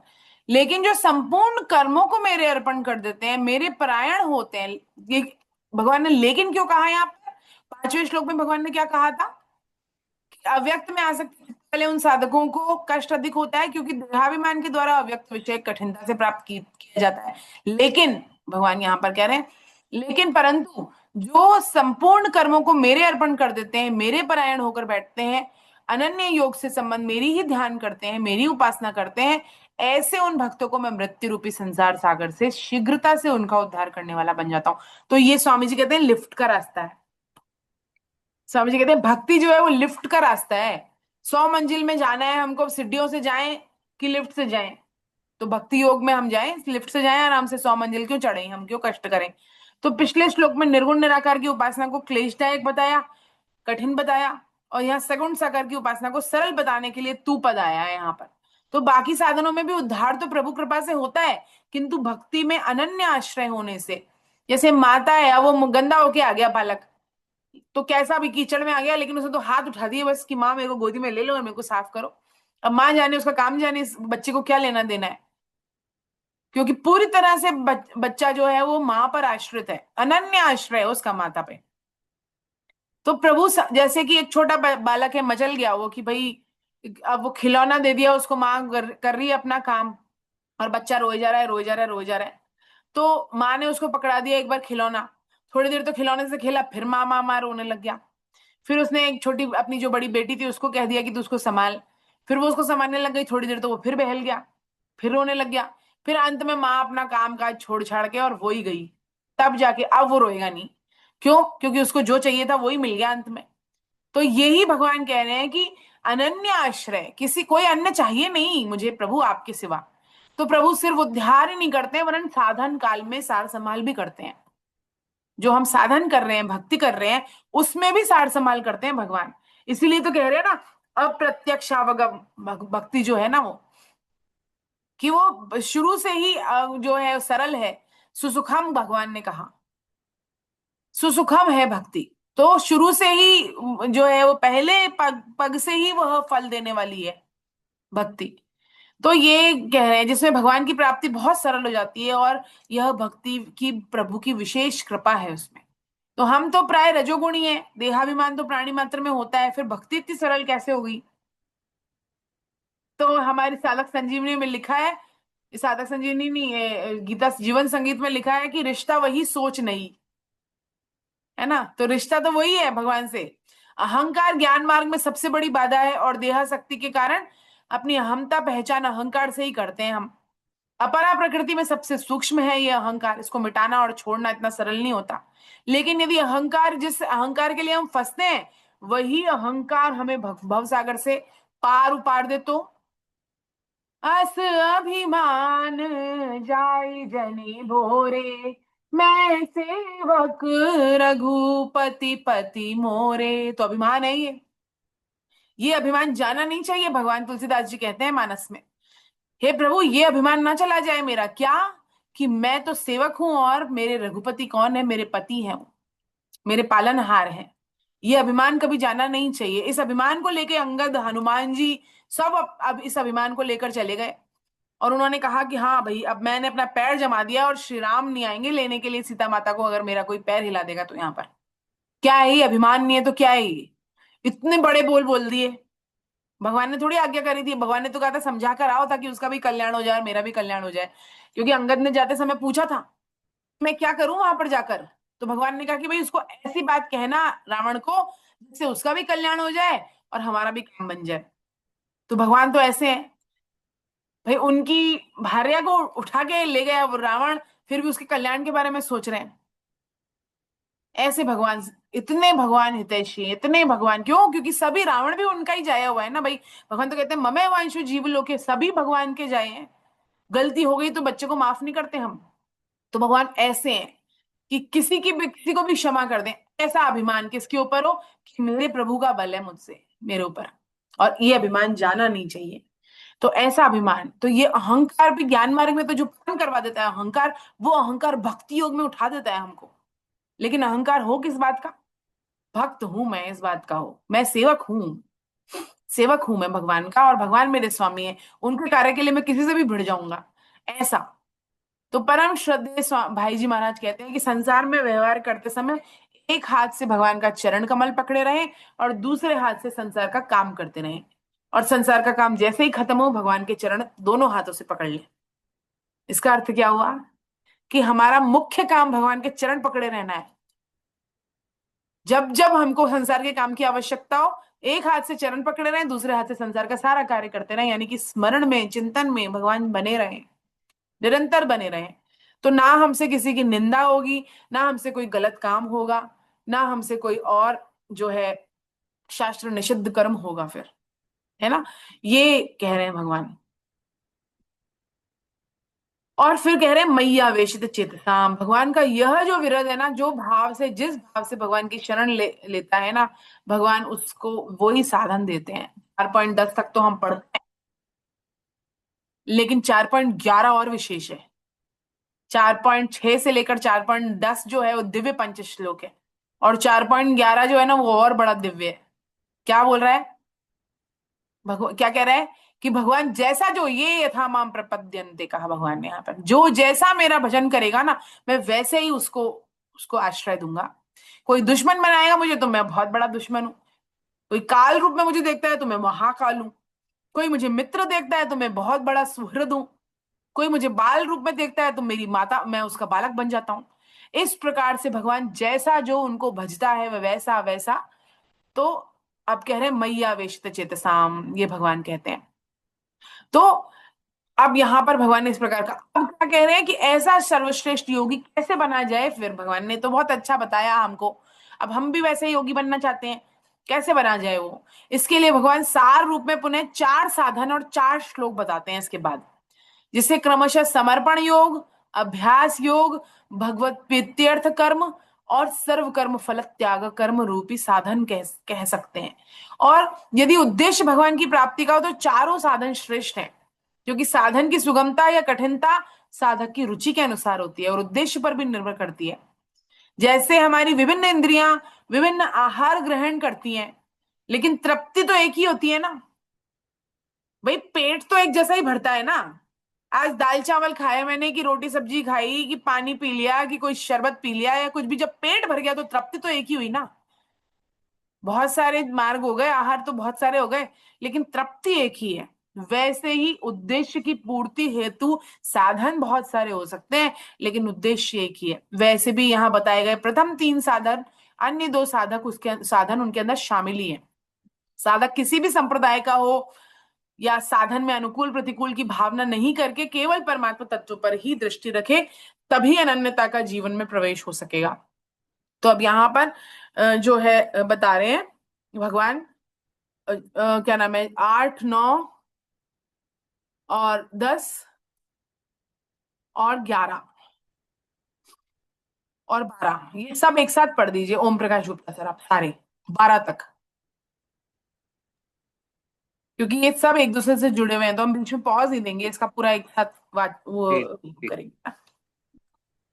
मय्येव मन आदस्त्व मयि बुद्धिं निवेशय निवस्यसि मय्येव अते ऊर्ध्व न संशयः अथ चित्तं समाधातुं न शक्नोषि मयि स्थिरम् अभ्यास योगेन ततो मामिच्छाप्तुं धनञ्जय अभ्यासेऽप्य समर्थोऽसि मत्कर्म परमो भव मदर्थमपि कर्माणि कुर्वन् सिद्धिमवाप्स्यसि अथेतदप्यसक्तोऽसि कर्तुम् मद्योगमाश्रितः सर्वकर्मफलत्यागं तत्कुरु यतात्मवान् श्रेयो हि ज्ञानाभ्यासात् ज्ञानाध्यानं विशिष्यते ध्यानात् कर्म फलत्यागात् शान्तिरनन्तरम्। तू मुझ में मन को स्थापना आदस्त कर और मुझ में ही बुद्धि को प्रविष्ट कर, इसके अतः बाद ऊर्ध्व में तू मुझ में ही निवास करेगा, इसमें संशय नहीं है। अगर तू मन को मुझ में अचल भाव से स्थिर करने में अपने को समर्थ सकनोसी नहीं मानता, तो हे धनंजय, अभ्यास योग के द्वारा तू मेरी प्राप्ति की इच्छा कर। अगर तू अभ्यास योग में भी अपने को असमर्थ पाता है, तो मेरे लिए कर्म करने के परायण हो जा।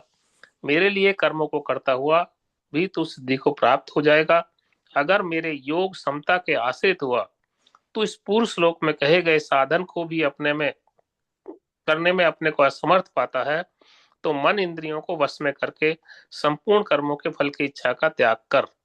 अभ्यास से शास्त्र ज्ञान श्रेष्ठ है, शास्त्र ज्ञान से ध्यान श्रेष्ठ है, और ध्यान से भी सब कर्मों के फल की इच्छा का त्याग श्रेष्ठ है, क्योंकि त्याग से तत्काल ही परम शांति प्राप्त हो जाती है। जय हरे हो जय कृष्ण। हो जय हो, हरे कृष्णा। कितने सुंदर ये सारे श्लोक हैं, और भगवान सारे मार्ग बता देते हैं कि भाई तू किसी तरह तो मेरा भजन कर, ये नहीं कर सकता तो ये कर, ये नहीं कर सकता तो ये कर, ये नहीं कर सकता तो ये कर। तो भगवान ने तो कह दिया, जो संपूर्ण कर्मों को मेरे अर्पण करके मेरे परायण होकर अनन्य योग संबंध से मेरा ध्यान करते हैं, मेरी उपासना करते हैं, तो मुझ में आविष्ट चित्त वाले उन भक्तों को मैं मृत्यु रूपी संसार सागर से शीघ्र उद्धार करने वाला बन जाता हूँ। लेकिन कैसे हो वो भगवान अब बता रहे हैं कि तू क्या कर। 8वें श्लोक में भगवान ने बताया, तू मुझ में मन को स्थापन कर, मुझ में ही बुद्धि को प्रविष्ट कर, इसके बाद तू मुझ में ही निवास करेगा, इसमें कोई संशय नहीं है। तो मन और बुद्धि को लगाने का क्या आशय है?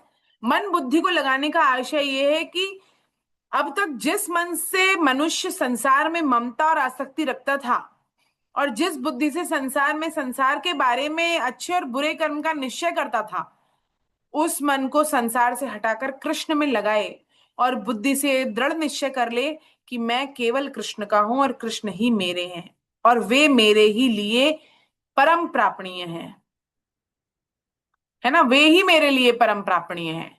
है ना।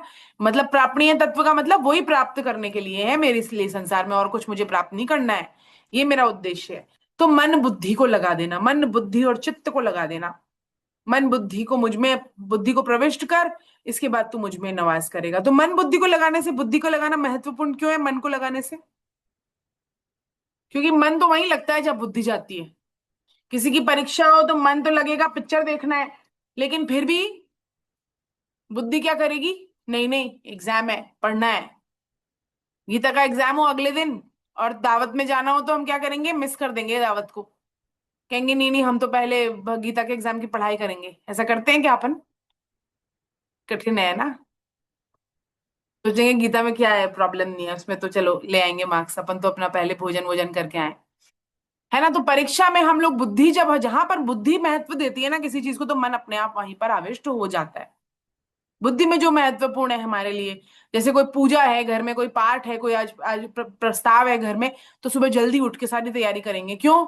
मन तो कर रहा है सोने का, लेकिन बुद्धि कह रही है नहीं नहीं आवश्यक है आज जल्दी उठना, नहीं तो हम देर हो जाएगी, काम नहीं, काम बिगड़ जाएगा, है ना। तो ये बुद्धि का महत्व है। तो किसी भी विषय में पहले बुद्धि का लगन होती है, फिर निश्चय मन स्वीकार कर लेता है उसको। इसलिए पहले बुद्धि के द्वारा भगवत प्राप्ति का उद्देश्य बनाना दृढ़ता पूर्वक। स्वामी जी 100 से भी अधिक बार साधक संजीवनी में उद्देश्य उद्देश्य का महत्व बताते हैं। जब तक हम उद्देश्य नहीं बनाएंगे दृढ़ अपना, तब तक हम उसके लिए क्रिया करेंगे नहीं। हम करते तो रहेंगे गीता की क्लास हफ्ते में 1 बार 2 घंटे के लिए अटेंड, लेकिन बात वो आएगी नहीं हमारे अंदर। क्यों? क्योंकि उद्देश्य तो है ही नहीं, उद्देश्य तो है ही नहीं। ये भी जैसे हमें दूसरी चीजें एंटरटेन कर रही हैं, वैसे ये भी हमें एंटरटेन कर रही होगी, ये भी हमें बड़ी शांति दे रही होगी। जैसे ध्यान योग देता है, ध्यान योग नहीं ध्यान देता है, नॉर्मल मेडिटेशन सेंटर्स बन रहे हैं, वहां पर बड़ी हमको शांति मिलती है, बॉडी में फिजिकली फिटनेस आ जाती है, बट उसका उद्देश्य वो नहीं है ना। तो वो कर तो रहा है अपना वो पूरा, लेकिन वो पूरा उद्देश्य पूरा नहीं हो रहा उसका ध्यान का। तो वैसे ही हमारा जो मन बुद्धि है ना, उसको विषयों की तरफ ना जाए वो दृढ़ता पूर्वक। इसलिए उद्देश्य दृढ़ करना आवश्यक है कि मेरा उद्देश्य भगवत प्राप्ति का है। अन्यथा मन बुद्धि जिस विषय में लगाना चाहेंगे उस विषय में हम लग जाएंगे। हम कहते हैं मन नहीं लगता, बहुत सारे लोग कहते हैं हमारा मन ही नहीं लगता गीता पढ़ने में, और तो मन ही नहीं लगता नाम जप करने में, मन ही नहीं लगता। अरे मन महत्वपूर्ण है ही नहीं, भगवान बार बार कह रहे हैं मन महत्वपूर्ण नहीं है। हम जहां लगेंगे वहां मन लगेगा। मन हमारा नौकर है, हम नौकर के अकॉर्डिंग चल रहे हैं, जबकि उसको हमारे हिसाब से चलना चाहिए। लेकिन हम क्या कर रहे हैं? अरे जो ये कह रहा है ना नौकर, वो करेंगे हम, तो मन जो मन कह रहा है वो करेंगे। मन नहीं लग रहा है, इसलिए मन हमारा ये कर रहा है करने के लिए, इसलिए हम कर रहे हैं ये। तो वो महत्वपूर्ण नहीं है। स्वामी जी बहुत बार स्वामी जी ने इस बात को कहा है ना। और जिस क्षण मन बुद्धि कृष्ण में पूरी तरह लग जाएंगे, उसी क्षण कृष्ण की प्राप्ति हो जाएगी। फिर काल के व्यवधान से का क्या काम है? तो वास्तव में मैं क्या हूं इसका तो पता नहीं, पर मैं हूं इस होने पर कब में जरा भी संदेह नहीं है हमको। है क्या ये कि भाई मैं वास्तव में मैं क्या हूं, इसका तो हमें नहीं पता, लेकिन मैं हूं ये तो हमें पता है ना, इसमें तो कोई संशय नहीं है। इसका भान होता है जैसे संसार दिखता है, अतः मैं क्या हूं इसकी खोज करना साधन के लिए, साधक के लिए बहुत उपयोगी है कि मैं क्या हूं। और यहीं से गीता की शुरुआत होती है कि मैं क्या हूं, ये जानने की इच्छा, अथा तो ब्रह्म जिज्ञासा। तो मनुष्य के हृदय में ये बात बैठी हुई है कि जब अच्छे कर्म होंगे, आचरण होगा, एकांत में ध्यान लगाएंगे, तभी कृष्ण की प्राप्ति होगी। इस भ्रम को दूर करने के लिए कृष्ण कहते हैं कि मेरी प्राप्ति के लिए मन बुद्धि को मेरे में लगाना जितना कीमती है, उपरोक्त सभी साधन मिलकर उतने कीमती नहीं हो सकते। मन और बुद्धि को मुझ में लगाना ज्यादा बड़ी बात है। अतः मन बुद्धि को मेरे में लगाने से मेरी प्राप्ति हुई, इसमें कोई संशय नहीं है। संशय नहीं है, भगवान कहते हैं मुझ में ही तू निवास करेगा, इसमें कोई संशय नहीं है। और मन बुद्धि कृष्ण की अपरा प्रकृति है, और वह कृष्ण के स्वभाव से भिन्न है। तो कृष्ण के साथ साधर्मता प्रकृति का नहीं, प्रत्युत जीव की होती है ना। प्रकृति की तो साधर्मता है ही नहीं, प्रकृति तो अलग है भगवान से, लेकिन जो जीव है वो साधर्म है भगवान के। आकर्षण और मिलन सजातीय में होता है और विजातीय में नहीं होता, ये नियम है। इसलिए मन बुद्धि कृष्ण में नहीं लग सकते, प्रत्युत स्वयं को ही कृष्ण में लगना होगा। मन और बुद्धि तो प्रकृति के हैं, तो ये कैसे कृष्ण में लगेंगे? ये तो संसार में ही लगेंगे। लेकिन हम किसके हैं? हम भगवान के हैं। तो हम स्वयं को लगा देंगे तो मन और बुद्धि अपने आप लग जाएंगे। क्योंकि हमारी सजातीयता किसके साथ है? भगवान के साथ। और मन बुद्धि की सजातीयता किसके साथ है? संसार के साथ। तो हमें किसे लगाना है फिर? हमें मन बुद्धि तो ठीक है, हमें स्वयं को लगाना है। मन बुद्धि अपने आप लग जाएंगे, यही तो हायरार्की है। मन है, फिर बुद्धि है, फिर स्वयं है, हम आत्मा है ना, फिर परमात्मा है। तो हम अपने आत्मा को यदि लगा देंगे, स्वयं को लगा देंगे, तो मन बुद्धि इंद्रियां ये सब तो अपने आप लग जाएंगी, ये कह रहे हैं। और फिर भगवान कह रहे हैं कि भाई ठीक है, तेरे को ये भी नहीं समझ में आ रहा, तो तू क्या कर फिर, अगर तू मन को मुझ में अचल भाव से स्थित अर्पण करने में अपने आप को समर्थ नहीं मानता, मन नहीं लग रहा तेरा मेरे अंदर, तो हे धनंजय, अभ्यास योग के द्वारा तू मेरी प्राप्ति की इच्छा कर। तो नाम जप, कीर्तन, स्वाध्याय, गीता का पाठ, पठन पाठन, गीता का प्रचार, ये सब क्या है? अभ्यास है। बार बार बार बार बार बार हम करते हैं तो इसमें हमारा मन लगने लग जाता है ना। जिस चीज का अभ्यास हो जाता है उसमें मन लगने लग जाता है। पहले जैसे अपनी बात बताती हूँ, मैं बहुत म्यूजिक सुनती थी, बहुत फिल्मी म्यूजिक, ज्यादा ज्यादा बहुत। अगर मैं कार चला रही हूँ तो उसका मतलब है कि म्यूजिक चल ही रहा है उसमें कोई ना कोई। तो अब लेकिन वो मन ही नहीं लगता उसमें, क्यों? क्योंकि अभ्यास नहीं रहा उसका। अब अभ्यास किसका हो गया है? भगवान का कुछ ना कुछ सुनना है हमें, तो उसका अभ्यास हो गया। तो अपने आप अभ्यास योग के द्वारा मन और बुद्धि उसमें स्थित हो जाते हैं। तो यदि मन नहीं लग रहा है ना स्टार्टिंग में, तो कोई दिक्कत नहीं है, अभ्यास योग करना आवश्यक है। इसलिए कहा जाता है 16 माला नियमित रूप से हम करें। जब हम करते हैं तो मन अपने आप लगने लग जाता है। तो अभ्यास और अभ्यास योग पृथक पृथक है, लेकिन क्योंकि अभ्यास तो चोर भी करता है, चोरी करने का, लेकिन उससे योग नहीं होता उसका। अभ्यास योग का अर्थ क्या है? ऐसा अभ्यास करना जिससे भगवान की प्राप्ति हो सके, इस चीज का अभ्यास करना, ऐसी चीज का अभ्यास करना। इसलिए उसमें नाम जप, गीता, स्वाध्याय, ये सब आता है। तो योग तभी होगा जब क्रिया का उद्देश्य कृष्ण होंगे। जब साधक कृष्ण की प्राप्ति के लिए बार बार भजन, कीर्तन, श्रवण आदि करता है, तो उसका अंतकरण शुद्ध होने लगता है और कृष्ण की लालसा जागृत होती है उसके अंदर। कृष्ण के प्रति प्रेम जागृत होता है। तीव्र लालसा में कृष्ण के मिलन की व्याकुलता पैदा हो जाती है।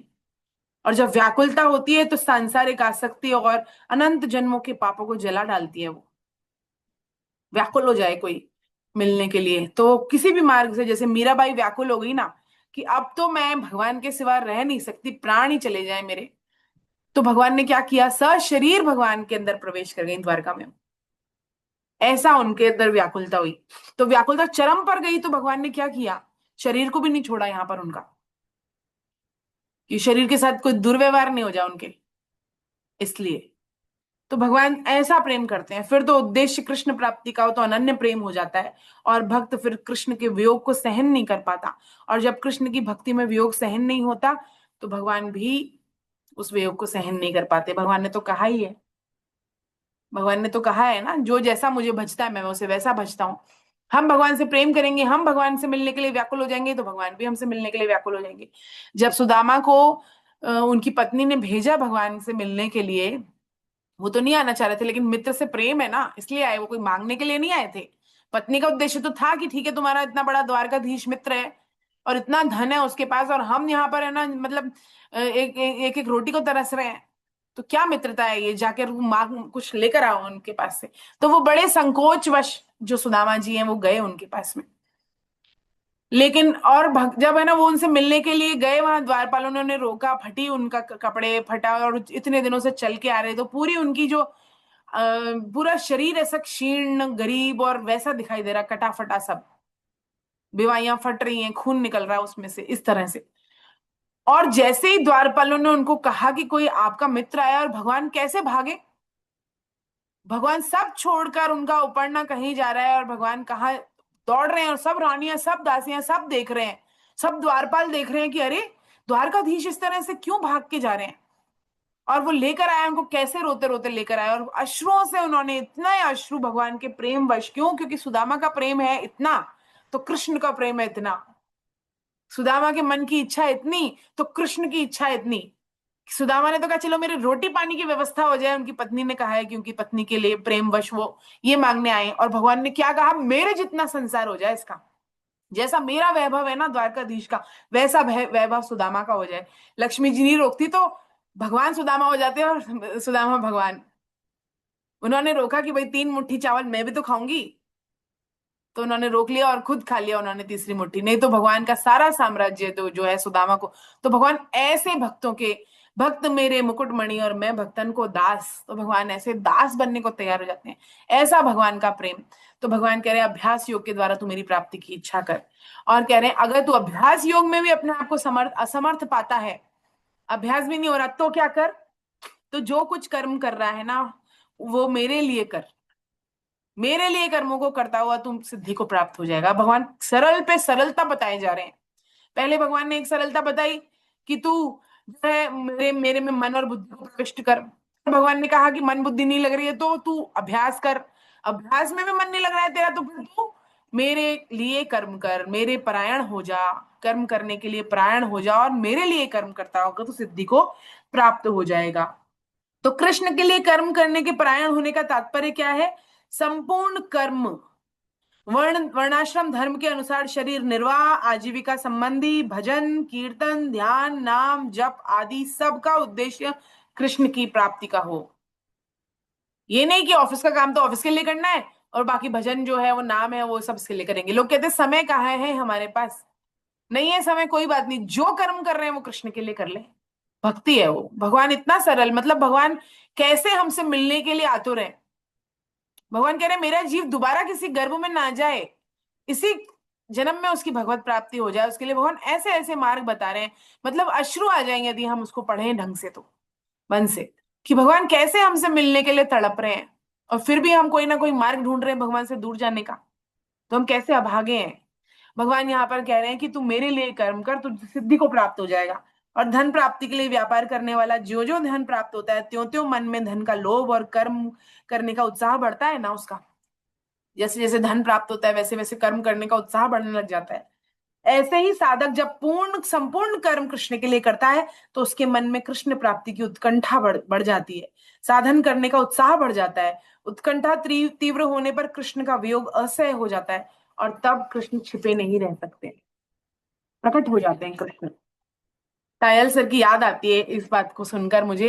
तायल सर ने बहुत बड़े, वो बिजनेसमैन थे, आईआईटीएन थे और खूब अच्छा कमा रहे खा रहे थे, लेकिन जब उन्होंने ये गीता पढ़ी, गीता, जो इंटेलेक्चुअल लोग हैं उनको गीता पढ़ने की इच्छा होती है, ज्यादातर आप लोग देखेंगे कि खूब पढ़े लिखे जो हैं वो उनको गीता में मन लगता है। क्यों? क्योंकि उनको भूख है ना, उनकी बुद्धि की भूख है, उसको गीता पूरा करती है।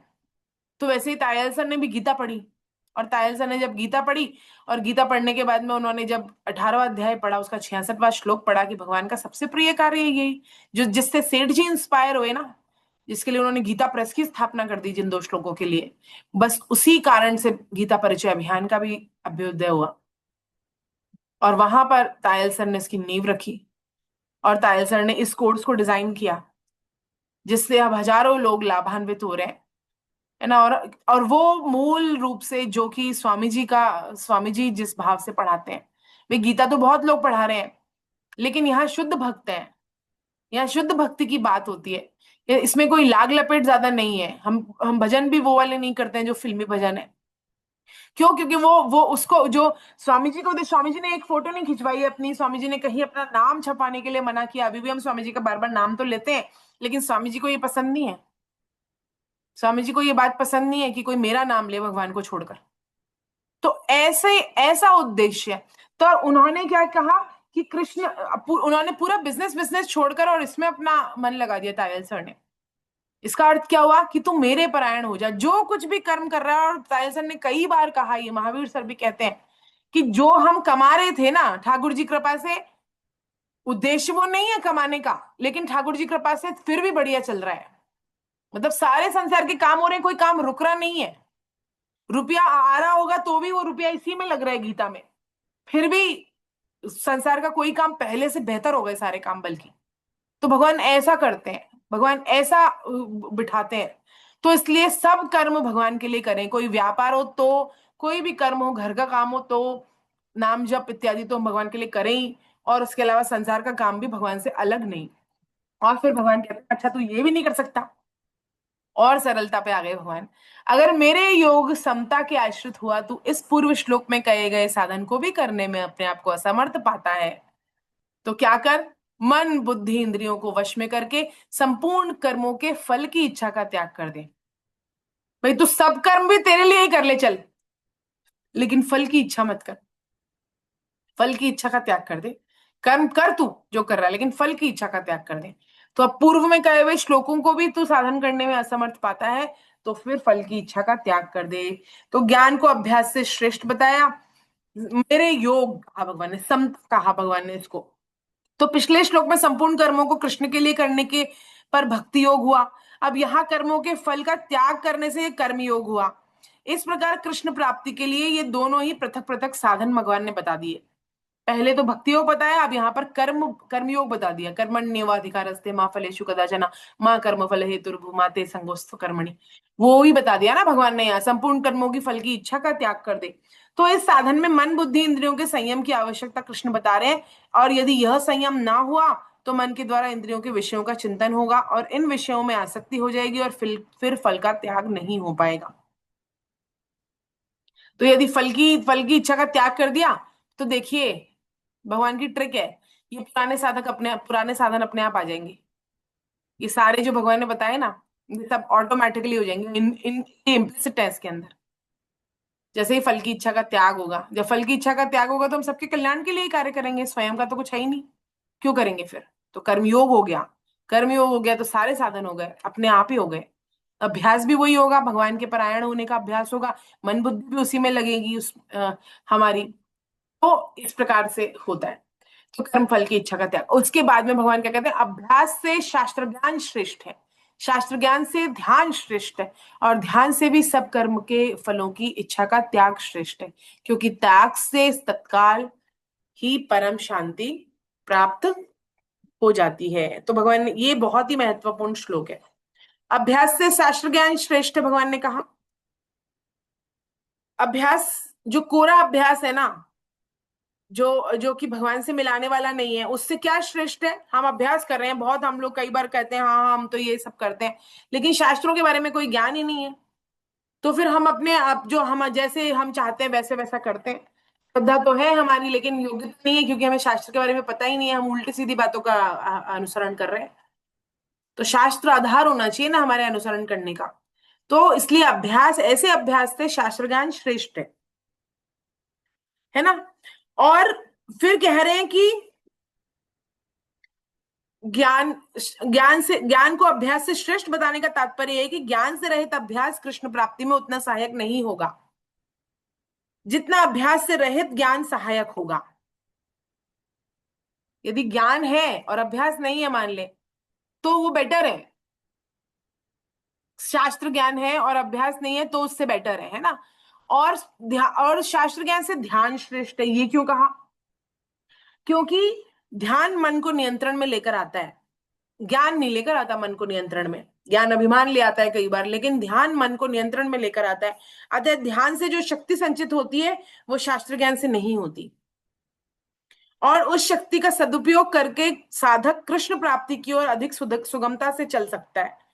इसके साथ साथ ध्यान में सक्षम साधक को मन की एकाग्रता से ज्ञान सुगमता से प्राप्त होता है। यदि हम ज्ञान प्राप्त करना चाहें और ध्यान लगाते हो हम, तो हमें ज्ञान जल्दी प्राप्त होगा। हम कहते हैं ना कॉन्सेंट्रेशन बढ़ाओ बच्चों को, तो तुम्हें अपने आप ज्ञान प्राप्त होगा, तुम जो पढ़ोगे वो तुम्हें याद रहेगा लंबे समय तक।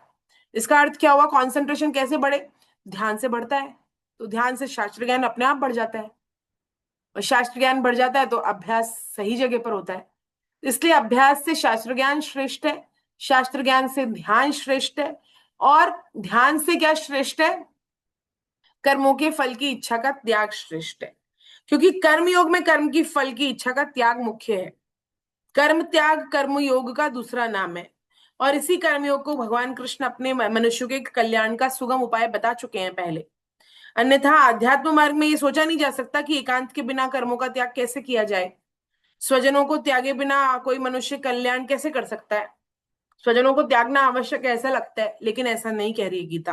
फलासक्ति का त्याग कर्मयोग का बीज है।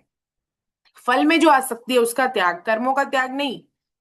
कर्म के फल का भी त्याग नहीं, क्योंकि कर्म करेंगे तो कर्म का फल तो मिलेगा ही। उद्देश्य है कि मैं 10 साधक 100 साधक जोड़ू इस बार अगली वाली क्लास के लिए, तो ये उद्देश्य है ना। कर्म फल तो चाहिए ही, मिलेगा, लेकिन उसकी इच्छा नहीं करनी है, नहीं हो उसकी प्राप्ति और अप्राप्ति में हमें उस विचलित नहीं होना। प्रयास पूरा करना है, लेकिन प्राप्ति और अप्राप्ति में विचलित नहीं होना। कर्म फल तो मिलेगा, हो सकता है 50 रजिस्ट्रेशन हो, 100 नहीं हो तो, लेकिन उससे विचलित नहीं होना, प्रयास 100 का करना है। तो ये है, तो क्यों त्याग से तत्काल परम शांति प्राप्त हो जाती है। तो विहित कर्म करने का निश्चय साधक के लिए अभिमान जगा सकता है, जिसका अहम जो है वह सुरक्षित रहेगा, परंतु मैं निषिद्ध कर्म नहीं करूंगा, इस निषेधात्मक निश्चय में योग्यता और समर्थता की उपेक्षा करने से साधक में अभिमान नहीं आता। और फल की कामना भी तभी होती है जब कुछ किया जाता है। जब कुछ किया ही नहीं जाता, केवल निषिद्ध कर्म का त्याग ही किया जाता है, तो फल की जो है कामना कैसी। भाई निषिद्ध कर्म को त्याग करने में फल की क्या इच्छा होगी, फल क्या मिलेगा उसमें। जो हमें अगर विहित कर्म करने हैं तो इस ये करने में तो हमें फल मिलेगा, इसमें तो अहंकार आ सकता है, लेकिन निषिद्ध कर्म का त्याग करने में क्या हमें फल की इच्छा होगी। इसलिए जो निषिद्ध कर्म का त्याग करना जो है ना, वो निषेधात्मक क्रिया कहते हैं, स्वामी जी इसका बहुत वो करते हैं। साधक चारों बताए हुए साधन में जिसको भी चुने, उसमें अपने साधन साधन को किसी भी तरह हीन नहीं मानना चाहिए। चाहे वो अभ्यास योग हो, चाहे वो शास्त्र ज्ञान हो, चाहे वो ध्यान हो, चाहे वो फल की इच्छा का त्याग हो। साधक की सफलता के विषय में निराश भी नहीं होना चाहिए उसको, कि मुझे सफलता मिलेगी नहीं मिलेगी, मिल रही है नहीं मिल रही है, कम मिल रही है उसको ज्यादा मिल रही है, नहीं। यदि उद्देश्य कृष्ण प्राप्ति का हो, तो साधन उसकी रुचि, विश्वास और योग्यता के अनुसार होगा। और साधन पूरी तत्परता से किया जाए तो कृष्ण प्राप्ति की उत्कंठा भी तीव्र होगी। तो सभी साधन एक समान हो जाएंगे, कोई सा भी साधन हो, है ना।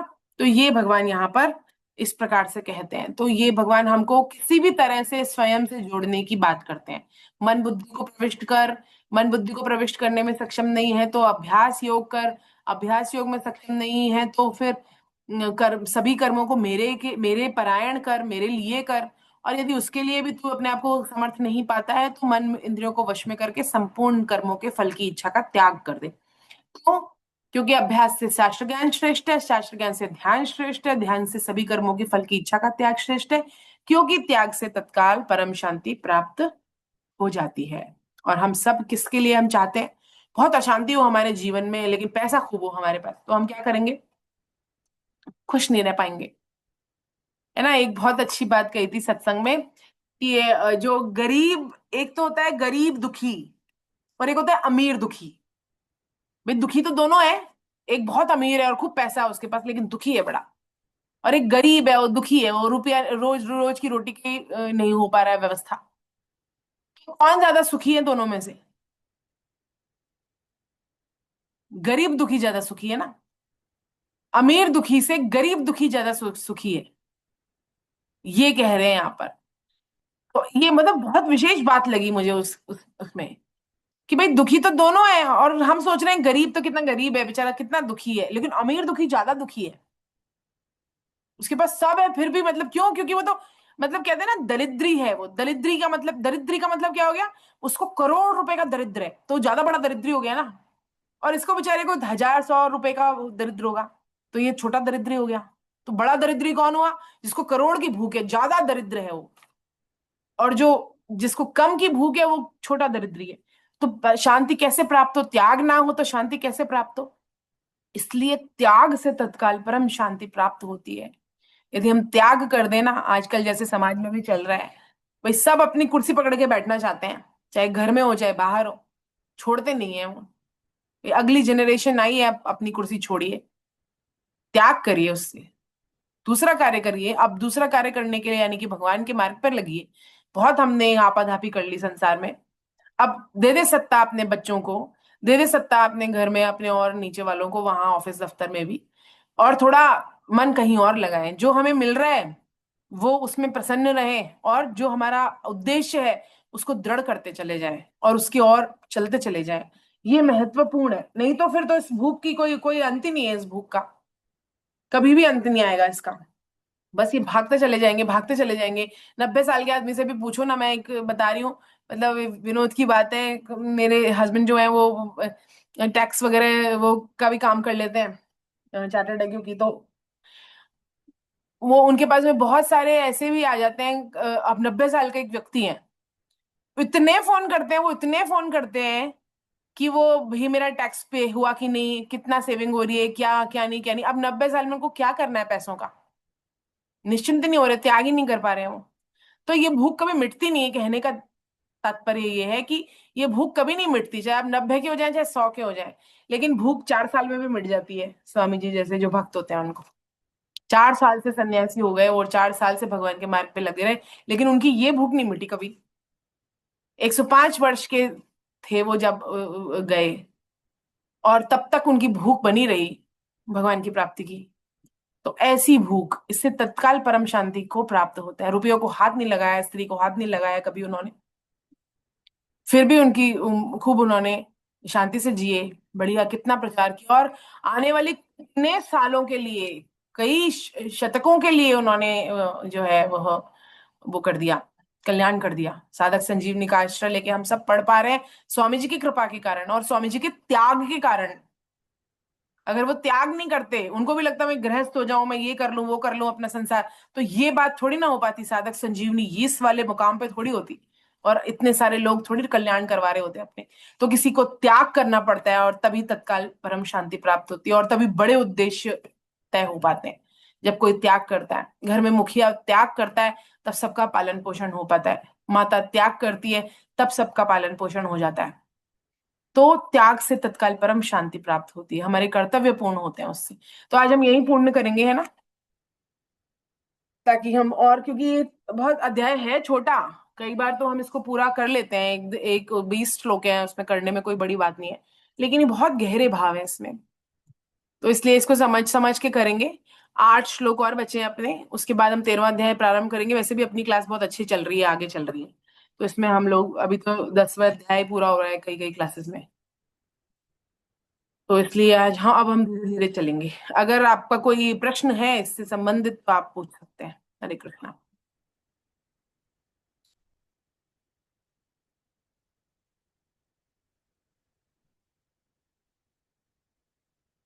सुबह के सत्संग में कौन कौन जुड़ता है?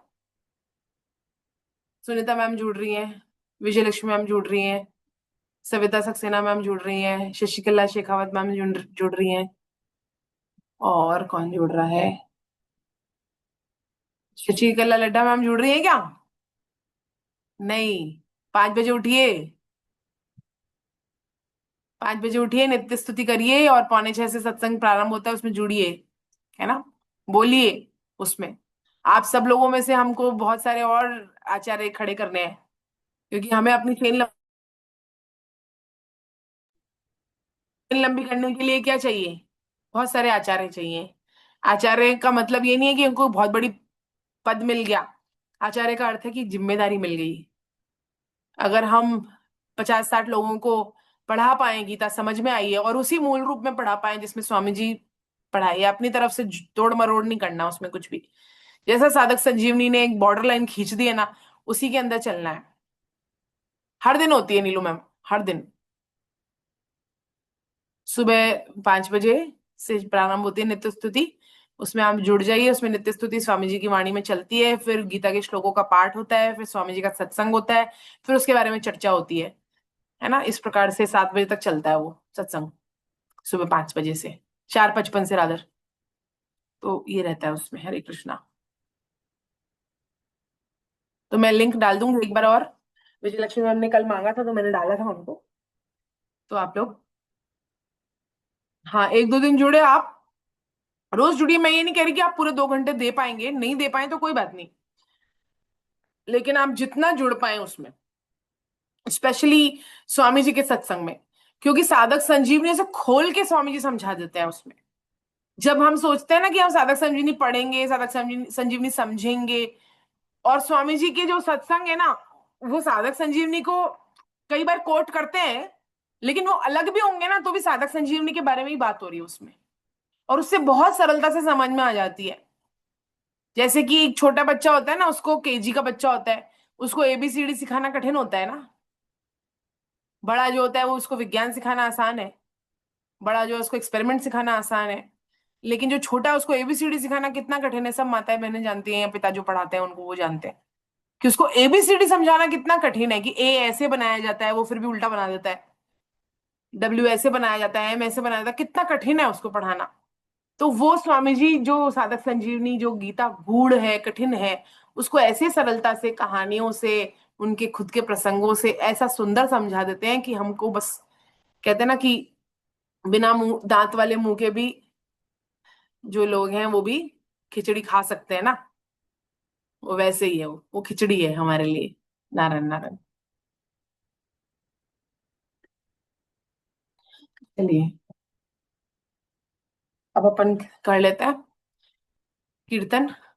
हरि शरणम, हरि शरणम, हरि शरणम, हरि शरणम। हरि शरणं हरि शरणं हरि शरणं हरि शरणं हरि शरणम, हरि शरणम, हरि शरणम, हरि शरणम। हरि शरणं हरि शरणं हरि शरणं हरि शरणं न भूले हम प्रभु के हम, हरि शरणम, हरि शरणम। न भूले हम प्रभु के हम हरि शरणं हरि शरणं चाहे सुख की छटा छाए, चाहे दुख की घटाए, चाहे सुख की जटखटा छाए चाहे दुख की छटा छाए खुशी हो या हजारों गम, हरि शरणम, हरि शरणम। खुशी हो या हजारों गम हरि शरणं हरि शरणं न दुनिया में कोई अपना, ये सब एक रात का सपना। न दुनिया में कोई अपना है सब एक रात का सपना सत्य है वह अमर प्रियतम, हरि शरणम, हरि शरणम। तत्व है ये तत्व अमर है प्रियतम, प्रियतम हरि हरि शरणम। शरणम हरि शरणम तत्व प्रेम है की ज्योत जग जाए, विरह की आग लग जाए। प्रेम की जोत जग जाए विरह की आग थम जाए फिर बरसे प्रेम की रिम झिम, हरि शरणम, हरि शरणम। फिर बरसे प्रेम की रिमझिम हरि शरणम हरि शरणम यही है बीनती अपनी, यही है आरज़ू अपनी। यही है विनती अपनी यही है आरज़ू अपनी हरि का हो कि निकले दम, हरि शरणम, हरि शरणम।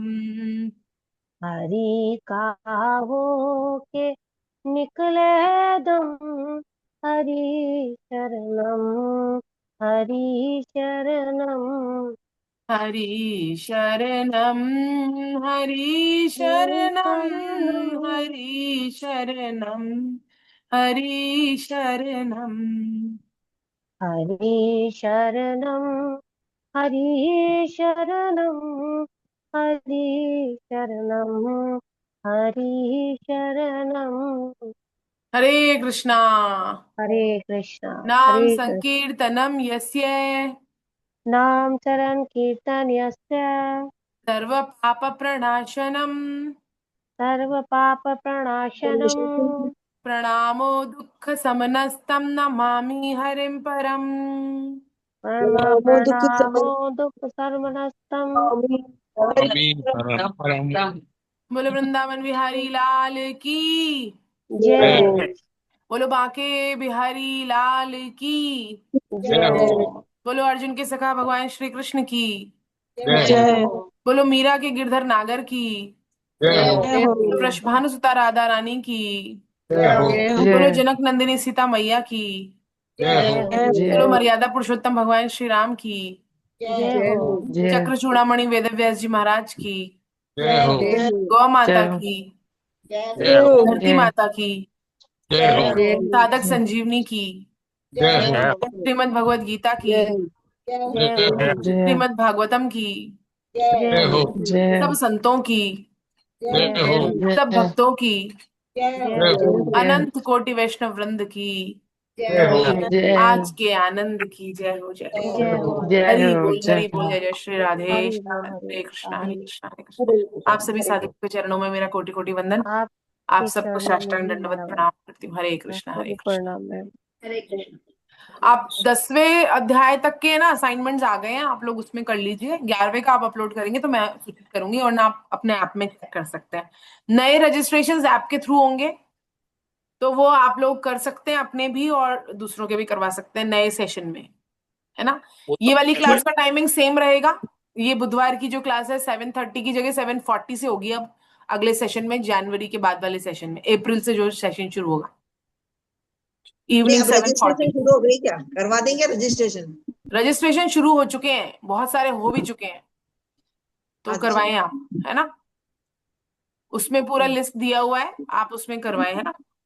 जयपुर के कोई साधक हो तो वहां पर फिजिकल क्लासेस में करवाएं उनको। फिजिकल क्लासेस में एक अलग वो रहता है उसका महत्व, तो उसमें भी नहीं, करवाएं। जूम बहुत सब जगह हो रही से ही है ना। करवा जूम से ही करवाना है क्या? नहीं, जूम से नहीं, जो तो अपनी ऐप है गीता गीता परिचय वाली ऐप है, गीता गीता परिचय परिचय ऐप पे। हाँ, वहां पर एज अ अरे, साधक का आप एंटर करें, अपना फोन नंबर डालें, ओटीपी आएगा, रजिस्ट्रेशन पर क्लिक करें और वहां पर भगवत गीता की क्लास सेलेक्ट करें। सेशन में आपके पास अप्रैल 2026 आएगा, उस पे क्लिक कर और वो फॉर्म जो जो आएगा, वो जो जो मांगेगा वो भरते चले जाना है और सबमिट करके पेमेंट कर देनी है। अच्छा ठीक है, सरल है, स्टेप बाय स्टेप वो अपने आप पता चलता चला जाएगा। उसमें बस गीता परिचय ऐप पर जाना है और साधक की तरह एंटर करना है उसमें, है ना। हरे कृष्ण। कहाँ तक है? प्रणाम, आप दिसंबर सबको। में जो सेमिनार होगा मैम, हाँ जी। उसकी रजिस्ट्रेशन कैसे होगी?